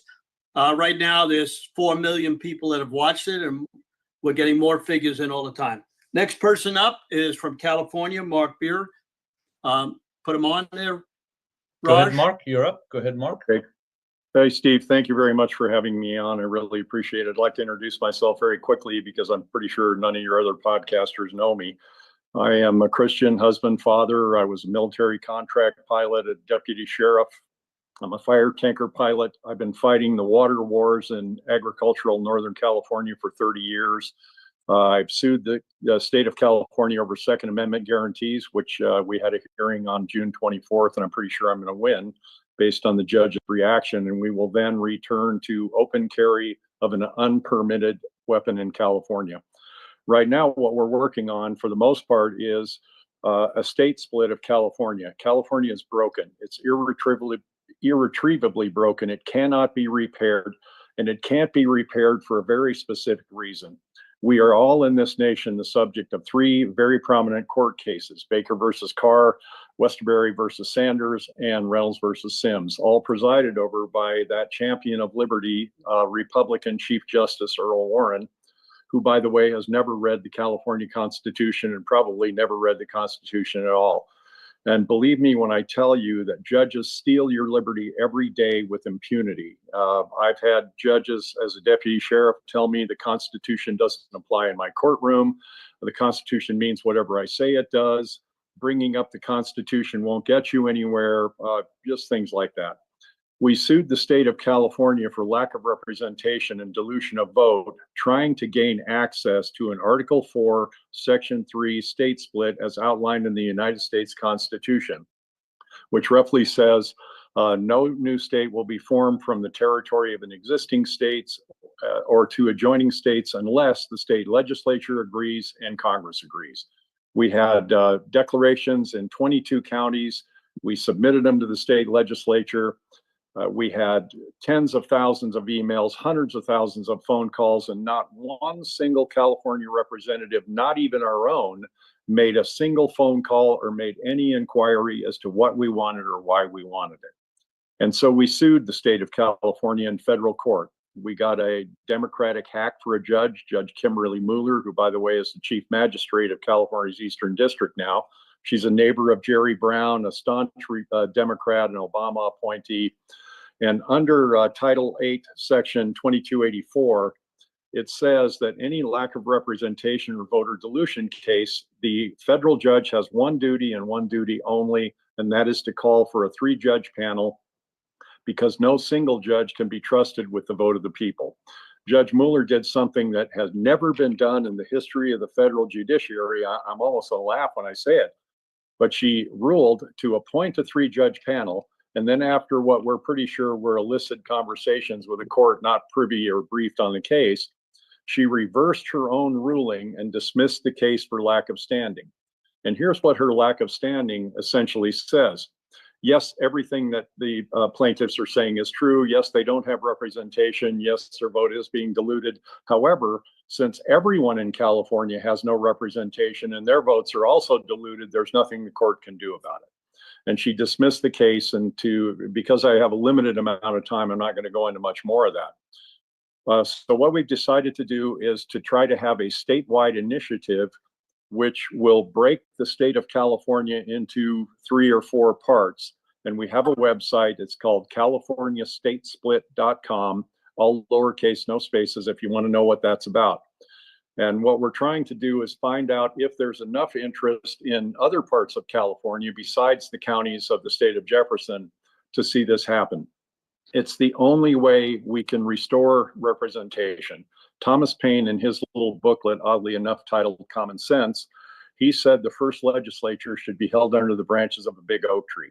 But as the colonies grow, representation must also grow so that all parts of the colony, he didn't say all people, he said all parts of the colony remain represented. And that's because forested communities need different things than desert communities. Densely populated counties need different things than rural counties. That's why each county has to have representation of its own, which we don't have in the state of California. And also what Thomas went on to say was that we must have an increase in representation as the colony grows, not only so that all parts remain represented, but so the people we elect would not be able to form a separate agenda from the people who elect them. And that's what we have in California. We have the worst representative ratio in the nation, 300% worse than state 49, 1 million people per state senator, 500,000 people per state assemblyman. Well, the way this looks now is 1/3 of the state of California, 1/3 of the geographical area has 6 state level representatives, and the other 2/3 have 119 or 114, I'm sorry. Our district in Jefferson, 11 counties share a state senator. Los Angeles County has 11 senators, 15 if you count senators that share other counties as well. So what happens is we're subject to tyranny by the majority. And these court cases, Baker versus Carr, the federal government gave itself the power to intervene in state elections. That was pretty big because they hadn't had that power prior to Warren making that ruling. And in Westerbury versus Sanders, the Supreme Court invented a term called one man, one vote. And what that means is the federal court demands and apparently gave itself the power to insist that all single seat elections in the states, as well as the federal government, will be apportioned strictly by population. So if you have Los Angeles, for example, that has arguably 7 or 8 million people, they're always going to have more representation than pretty much any other single area of California. And what it comes down to in states like Washington and Oregon and California, and this is what Justice Frankenfurter warned in the Reynolds v. Sims case, he said, if we do this, we'll create a nation that has an entirely city point of view because the cities can always outvote the entirety of the rest of the state. Look at Chicago and Illinois, look at Seattle and Washington, look at Salem and Portland in Oregon, look at Los Angeles, San Francisco, and Sacramento in California. Everything people in the cities want. If they want wolves in your backyard, you're going to have wolves in your backyard. It doesn't matter what you think or what you want. You're outvoted every single time. That's why we feel that California must be broken up into smaller entities so that the people we elect will not be able to form a separate agenda from those who elect them. We have a constitution that's a sample for the other portions of California that may or may not want to form their own state by initiative. Article 8 of the California Constitution gives us the power to do this.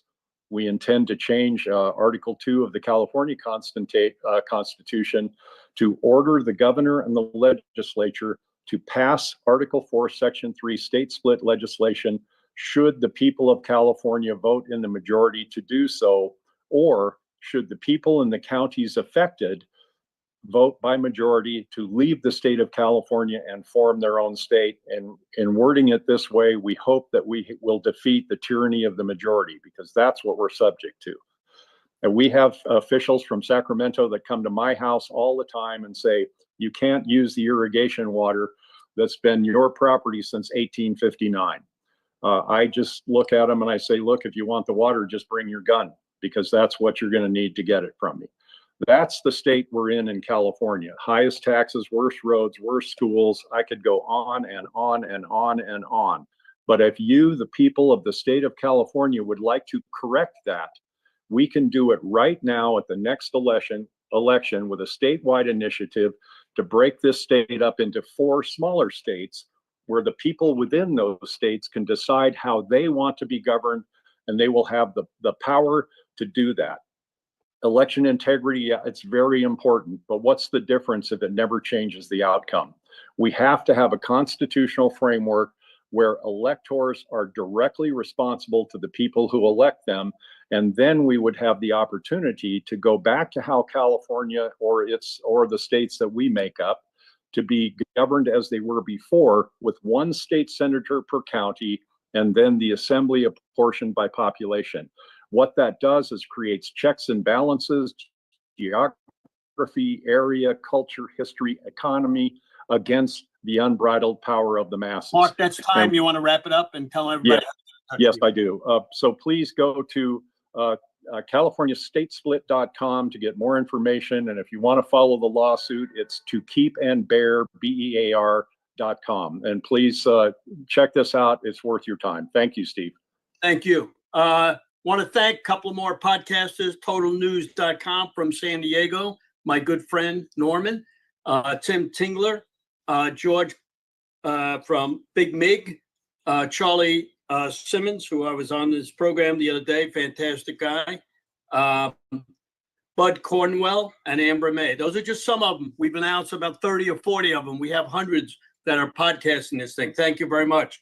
Next up, we're going to have a real treat for you guys. We got a young Republican from Manhattan, who is the election integrity person, Phil Leggio, and Andrew Davies, who used to be the head of election integrity for the state of New York. So, and Steve, as right before we bring them up, could we talk about One Thrive? This is another exciting thing. Great. And I'll put it on the screen and you can just explain that to the folks.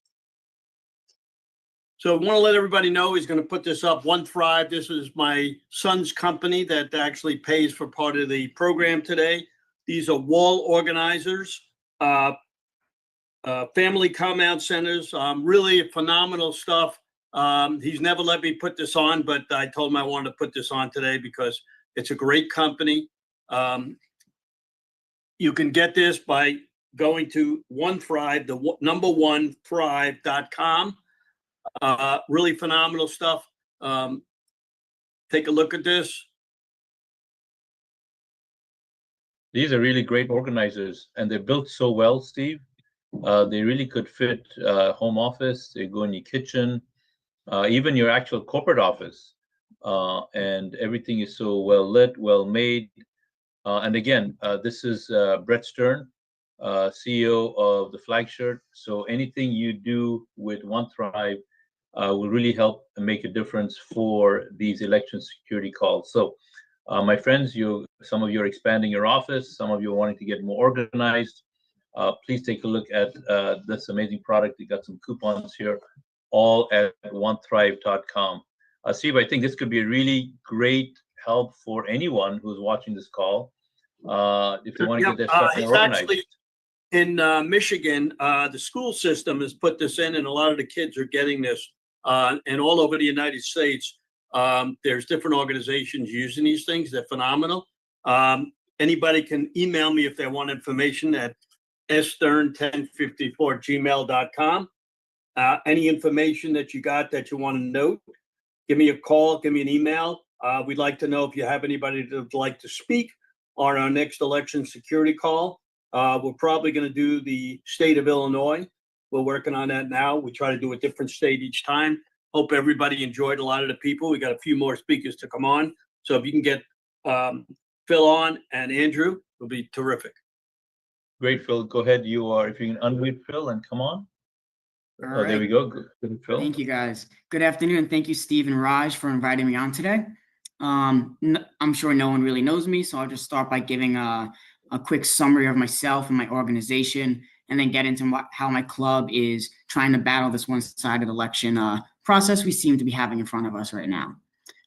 As you guys mentioned, my name is Philip Leggio, and I'm an attorney here in New York City. And I also separately own a business, Enshrined Liberty Consulting, which helps people apply for their New York City firearm licenses.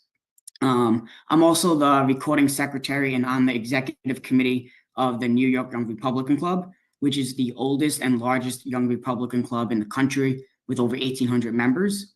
We do everything from helping local campaigns, such as our New York City Council members, all the way up to organizing and running deployments and campaign rallies for President Trump, such as the Bronx Rally, the MSG Rally. We host an annual gala every year where we bring top conservative figures all in one room together in celebration. 2 years ago, we were very honored to have President Trump as our keynote speaker.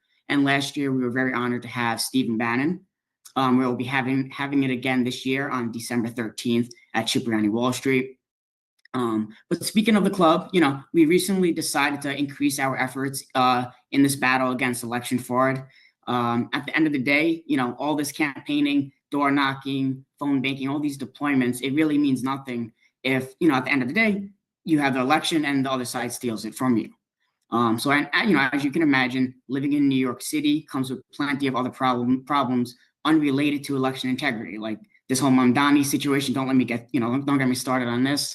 But, election integrity is equally important to our state and to our country, despite the ultimate outcome, right? So my club started taking part in the RNC's Protect the Vote initiative last year, where we recruited volunteer attorneys and poll watchers for the RNC. I personally spent the weekend up in Dutchess and Orange counties in upstate New York during early voting to monitor all of the polling sites there, and then spent election day at the RNC's Westchester War Room. I'll let Andrew speak a little bit more about his and the RNC's efforts and what they're looking to accomplish there. But, what my experience last year taught me was this. It reconfirmed to me and the club that there is a need to be physically present at every polling site in the country and to have attorneys on standby to, ready to litigate when, not if, but when it's necessary. It's going to happen. This is why the New York Young Republican Club is increasing our election integrity efforts this year and looking for as many volunteers as possible to join our fight. Having Republicans at the polling sites and focusing on election integrity really does two main things. The obvious one, not only does it actually help ensure the fair and honest election process, regardless of the outcome, but, the second one is it alleviates the voters' concerns about potential election fraud. I spoke with tons of voters last year when I was doing some phone banking for President Trump. And one of the concerns I've heard over and over again was, and this is from Republican voters, what's the point of going out and voting if it's not going to count anyways? So what the benefit of this latter point is, it encourages Republican voters to get out to vote, knowing that their votes can actually count.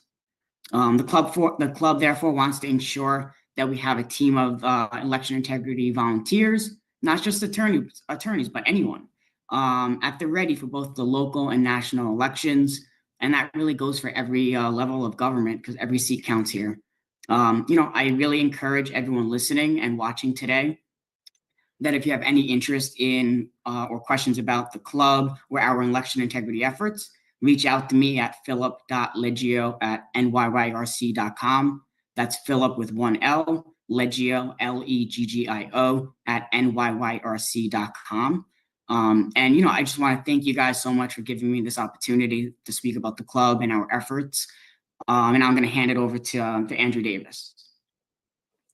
Hello, everybody, and thank you, Phil, and thank you, Steve, for having us on. My name is Andrew Davis. I'm the former state director for election integrity here in New York State for the RNC, and currently director of operations for the New York State Conservative Party here. I currently don't speak for the RNC, but I just wanted to briefly talk about last year's EI program and the massive success we had in deep blue New York State. When all was said and done, we ended up covering 1,300 shifts for poll watchers, and it helped almost 2,600 people become poll workers all throughout the state.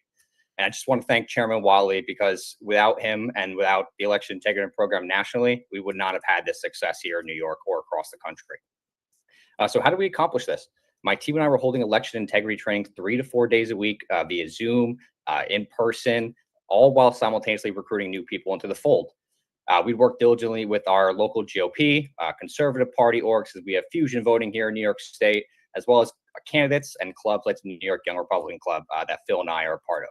And everyone had one goal in mind. We wanted to protect the vote and make sure that we elect Donald Trump as our next president. And we were happy to say that we had accomplished that goal here. The trainings would be about 30 to 45 minutes, covering everything from electioneering, the process behind poll watching, the law for poll watchers, the basic do's and don'ts, what to look out for, and to always keep your eyes and ears open.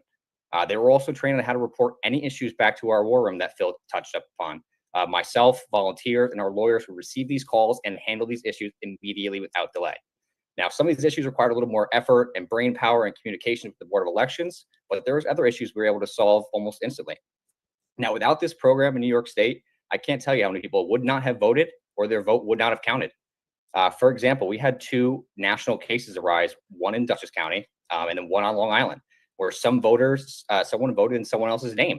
Now, obviously, that's fraud, and the only way to stop that in New York State is to require ID to vote. Now, we're obviously in a one-party state. As of California, we need legislation. I know I think it was Kate touched upon Maryland's one-party rule. We do need legislation to pass, and in New York State, it is looking bleak because we are completely outnumbered by Democrats. But I want to throw one more interesting thing at you guys. In New York State, you can walk in to vote. You could say your name, confirm your address, your date of birth, etc. And all you have to do is sign your name to vote. And if that signature matches what they have on file at the Board of Elections, you are good to proceed to vote, and they will print your ballot and you're good to vote. Now, I'm putting up air quotes here because the signature has to be close enough. Now, this is completely under the discretion of the Board of Elections workers there and who are working the poll sites. And most of the time, they are Democrats. They do not have our best interests at heart. And I can't tell you how many calls we received on this topic. And we always made sure to tell everyone, vote on an affidavit ballot. Do not leave. If they've told you already voted, you stay there. You demand their absentee ballot or affidavit ballot. I apologize, because every voter is entitled to an affidavit ballot no matter what. And the good thing about New York, we have a good bipartisan system here in New York where everything has to be checked by a Republican and Democrat, whether it's counting ballots, whether it's printing ballots, whether it's transporting ballots. Everything has to be done by a Republican and Democrat, which is actually a great thing. That's why one of my goals as state director was to encourage people to become poll workers if they were able. Poll workers have more power than watchers. They are employees of the state. They are trained and paid for by the state. But in New York State, we have poll worker parity laws where we must have equal representation of Republicans and Democrats working our polls. Now, it's no secret that Democrats completely outnumber us here in New York State as well as some of the other states. But if not enough Republicans or conservatives sign up to fill these spots, eager Democrats are going to come in and they're going to be the next ones that get on the list. Because I say eager because we all know Democrats have been historically very good about volunteering and getting part of our elections. They have some of their good talking points where they need to save democracy and it gets their people going. We have been doing a lot better as Republicans doing that last year, and we're going to continue to do that just so we make sure that our elections are safe and secure. Now, I just wanted to end, and I appreciate you guys all listening to me, but this is essentially also a call to action here in New York State. The time is now to start making the plan to sign up to be a poll watcher at protectthevote.com. You can get involved and be a poll worker through the New York State Board of Elections. This is a local year in New York. It's a great time to be trained, build your confidence, learn what you need to watch out for as a poll watcher and a poll worker, because we're all getting ready for the big election next year, where we have Congress, we have our assembly, we have state senate, and we obviously have the big one that everyone's talking about. We have our governor race in 2026, where we want to make sure that they are completely covered. They don't have to worry about any funny business going on with the elections, because we're going to make sure to be on the ground as volunteers, as lawyers, whatever it may be. We want to make sure our goal is to protect our elections. And now, Phil, I'll pass it to you if you want to add anything to that. I know I spoke a little long. I'm sorry. Yeah, we got our time is up. So thank you very much. You did a great job. I'll put my contact info below. Thank you, everybody. Got it. All right. So before we get our next guest on, we'd like to make sure everybody goes to Stern American Rumble to see all the stuff that we're doing. Follow me on Stern American on X. Very important. There's a lot of information coming out. Stern American Rumble, Stern American X. Next up is John D. Ferrera from the great state of California. Hi, guys. How are you?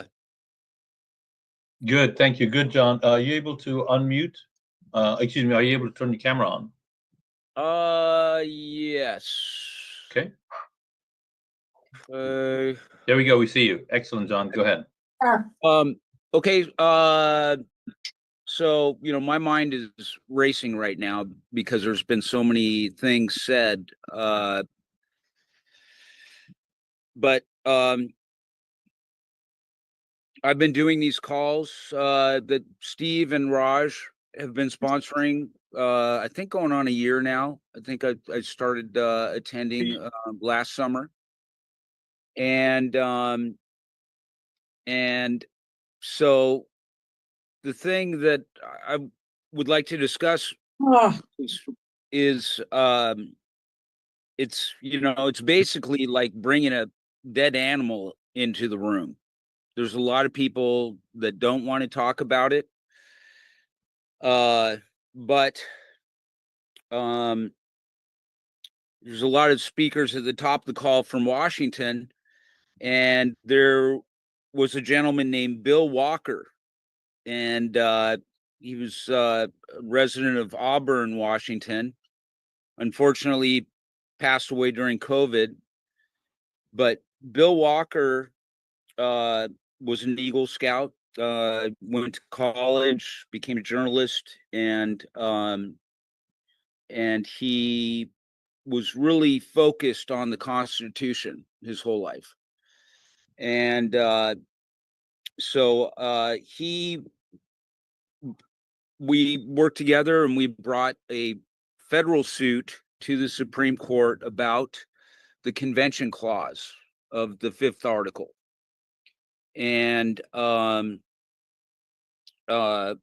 suit did establish, or the writ of certiorari did establish some things, because members of Congress were the defendants and the United States Solicitor General was representing them. And so after that, then Tom Brennan, who was a former Chief Justice from Michigan, also the founder of the Cooley School of Law, we co-founded a group called Friends of the Article 5 Convention. And that we founded that in 2007 and went through from 2007 all through the teens. There's been a lot of development about the idea of a federal convention. And the last call that I was on, I guess last week, Dan Schultz, I know he's, you know, revered by some of you guys. You know, he's done a lot of great work and everything. And he was asking in the chat, he was saying, well, what about solutions? What about solutions?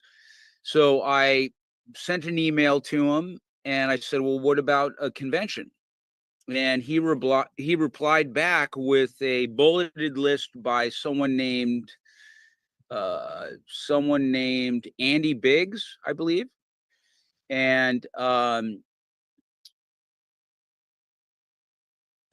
basically it was all the age-old canards against a convention. that George Soros or big money will take over a convention, or that we don't have people smart enough today to engage in that kind of discussion. But there's all these long-standing fears about the convention clause. And going back to Bill Walker, he figured out, it's on our website, I'll put it on there, it's Friends of the Article 5 Convention, but he found everything as to fact and law, why not only a convention is currently mandated by our Constitution, but also how the Equal Protection Clause of the 14th Amendment provides all the operational details of a convention. Because, you know, as everyone knows who's ever talked about this idea of a convention, it's the idea of, well, we don't know how it's going to work. How's it going to work? Oh, they'll take it. But really, the Equal Protection Clause, and Bill was not making this up. He was going off 1897 ruling, where a Supreme Court Justice Brewer, if we ever have a convention, it's going to be bound by the Equal Protection Clause. And by that, I mean that because a member of Congress and an Article 5 convention delegate are the only two Americans who have the power to formally propose an amendment. And because those are the only two people that can do it, they have to be treated equally under the law. Meaning, if a member of Congress has to suffer an election to obtain the power to propose an amendment, so too do the delegates. So fast forward to Mark Meckler and Convention of States. We did hold a convention at Harvard in 2011, and it brought together over 400 people from the right and the left discussing this idea of a convention. And Mark Meckler, I talked to him firsthand at the, outside the George Washington Hotel across from Harvard. And I said, Mark, look, if your Convention of States project believes that we just need to have 34 applications that all say this same thing, then you're going to probably get a legislature to pass an application, and then 2 years down the road, that same legislature in a new session is going to rescind the application, and so you're just going to be playing whack-a-mole. So that said, right now, by my estimation, Convention of States has over 10 million Americans that are saying, yes, it's time for us to formally discuss our collective situation, sanctioned by the Constitution. And on the left, there's probably 5 to 7, and there's probably another 10 million that are unaffiliated. So right now, we have over 20 million Americans that are saying yes to a convention. So now here's the counterintuitive part. Let's say we have this convention, and the call is issued. The first thing is going to happen after the call is that there's going to be people like us saying, who gets to be a delegate? I want to be a delegate. I want to talk with other delegates there to see how we can make things better. And all of us, we would be election integrity delegates. So we would be caucusing with all the other delegates to say, hey, look, this is what we know about election integrity, and a 28th Amendment could make all these problems a thing of the past. But the convention is popularly conceived concept that it's just some kind of amorphous thing in the sky that we don't know what's going to happen. But really, as Bill Walker has written, and you can go onto our site, Bill has written a lot of great things based on fact and law. But really, the convention is not a concept. It's a process. It's a constitutional process for us as a nation to build consensus. And some of your other folks have said, it's time for us to come together, and through coming together formally on the authority of the Constitution, that is how we can break this spell that whoever's got the most money wins. John, that's about time. You got to wrap it up. Could you let everybody know how to reach you? Yeah. So the website is Friends of the Article 5 Convention. And, you don't have to be on the corner with a bullhorn about it, but just simply knowing that the convention process is not dangerous. It's there for a reason.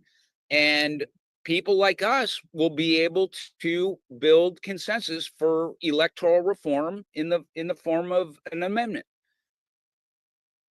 Thank you very much, John. So our next presenter, Kat from Washington, a great podcaster, and she's going to wrap it up. She's our last speaker. So Kat, come on down. All right. Well, hello, and thank you, Steve, for the invitation to speak today. I appreciate it. I am Kat Espinda and the national spokeswoman for Crosscheck USA, a nonpartisan platform that puts the power of election verification back into the hands of we the people. My best pitch. Because truth welcomes verification. Now, let me begin with a simple question. When was the last time you voted and felt unshakably confident that your vote counted and exactly as you cast it? Because for millions of Americans, that confidence is gone. And in Washington state, the birthplace of election fraud, we've seen why.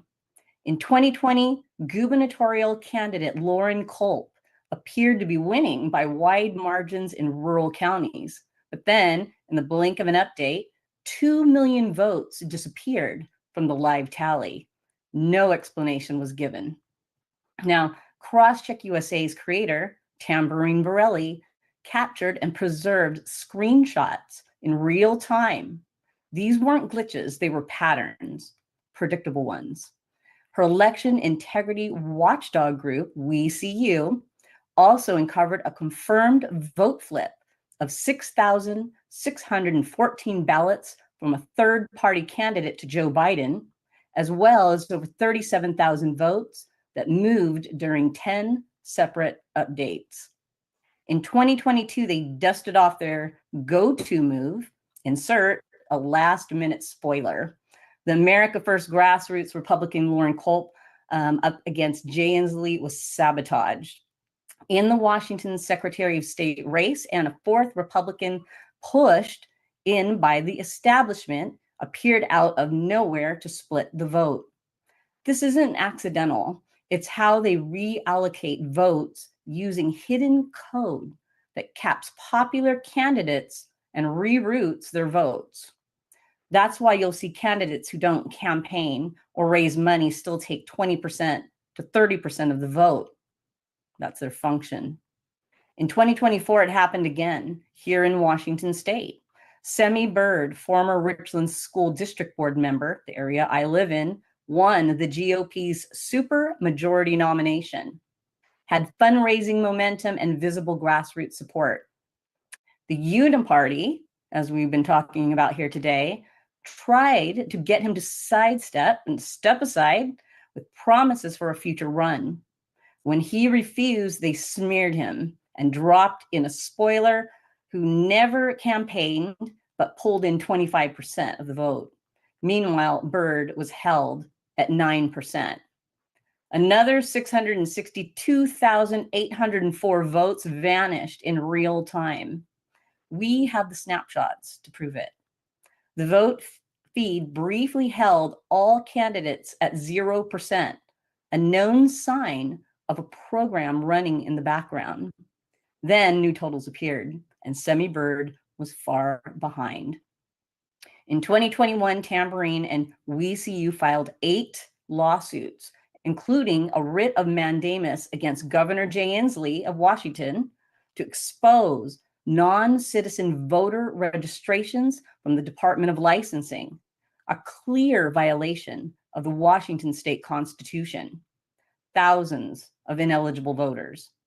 All the lawsuits were dismissed, not for lack of evidence, but because they didn't allow the evidence of fraud to be added to the record, because the court said citizens lacked standing. So if citizens and we the people have no standing and candidates can't prove fraud without affidavits, what recourse is left? This is why Crosscheck USA was born.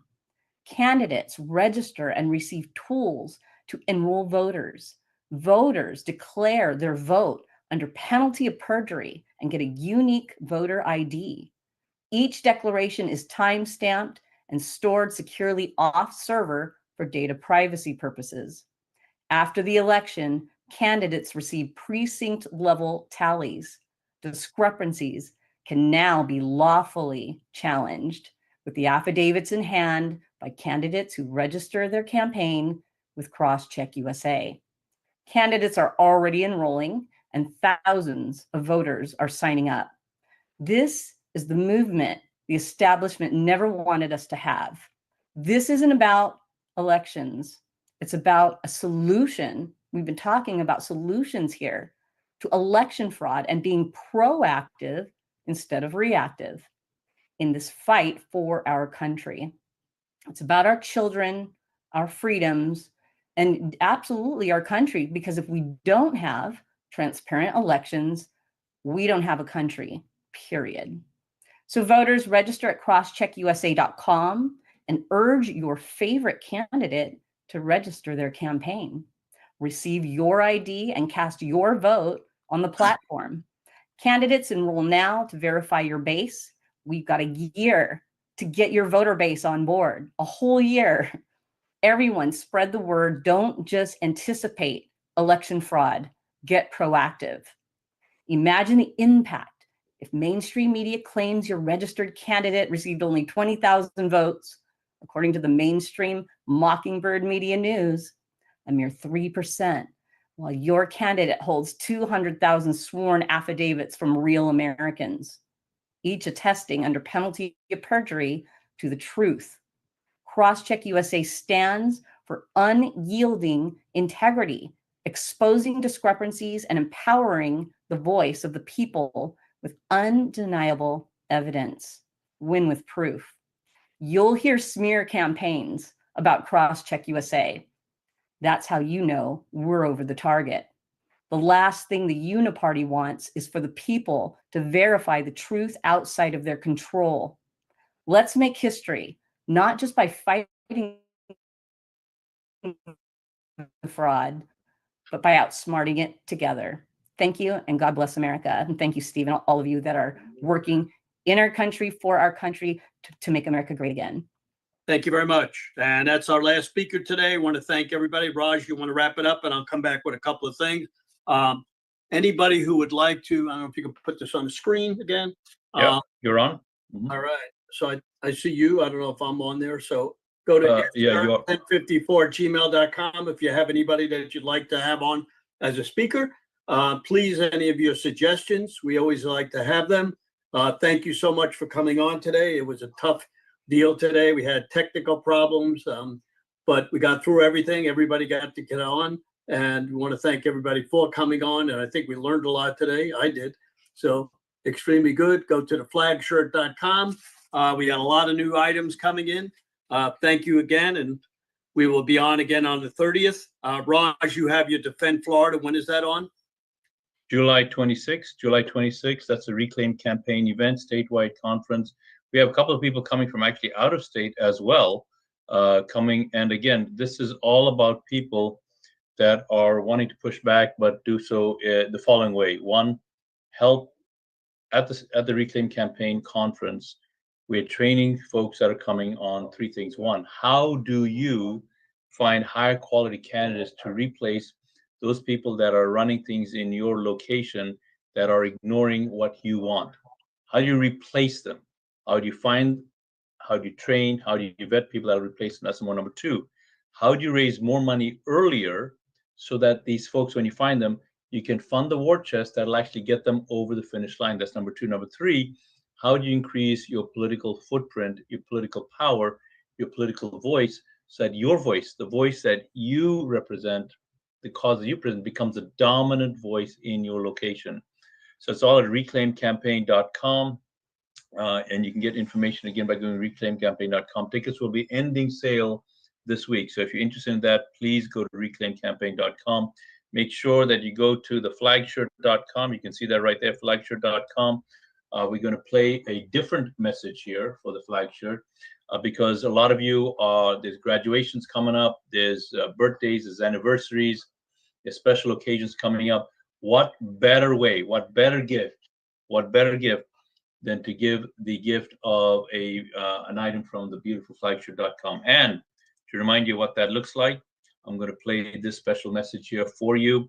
Those of you that are watching us through our streaming partners, if you want to get on our mailing list so you get more information about what we're doing earlier, if that's you, all you have to do is text the word elections, to 91776. Text the word elections to 91776. And here is this information. Watch this video. What defines the American spirit? Preserving life, liberty, and pursuing happiness. Caring for the nation we call home and its people. As patriots, it's our duty to drive the entrepreneurial spirit, pushing hard, reaching for success, sharing patriotism, because the American way of life is for all to live. I'm Steve Stern, CEO of Flagshirt.com, a third-generation, veteran-owned small business. I believe that the American way of life is for all of us. I'm asking you today to visit Flagshirt.com. Help keep the American dream alive.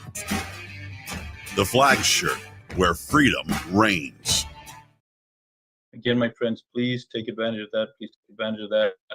The Flagshirt.com. Also, Thrive One. Is it One Thrive? One Thrive. The new company that we just learned about today. Phenomenal organizer items here that will make a huge difference in your office, in your kitchen, your family room. These products are just so well made. They look beautiful. They're practical.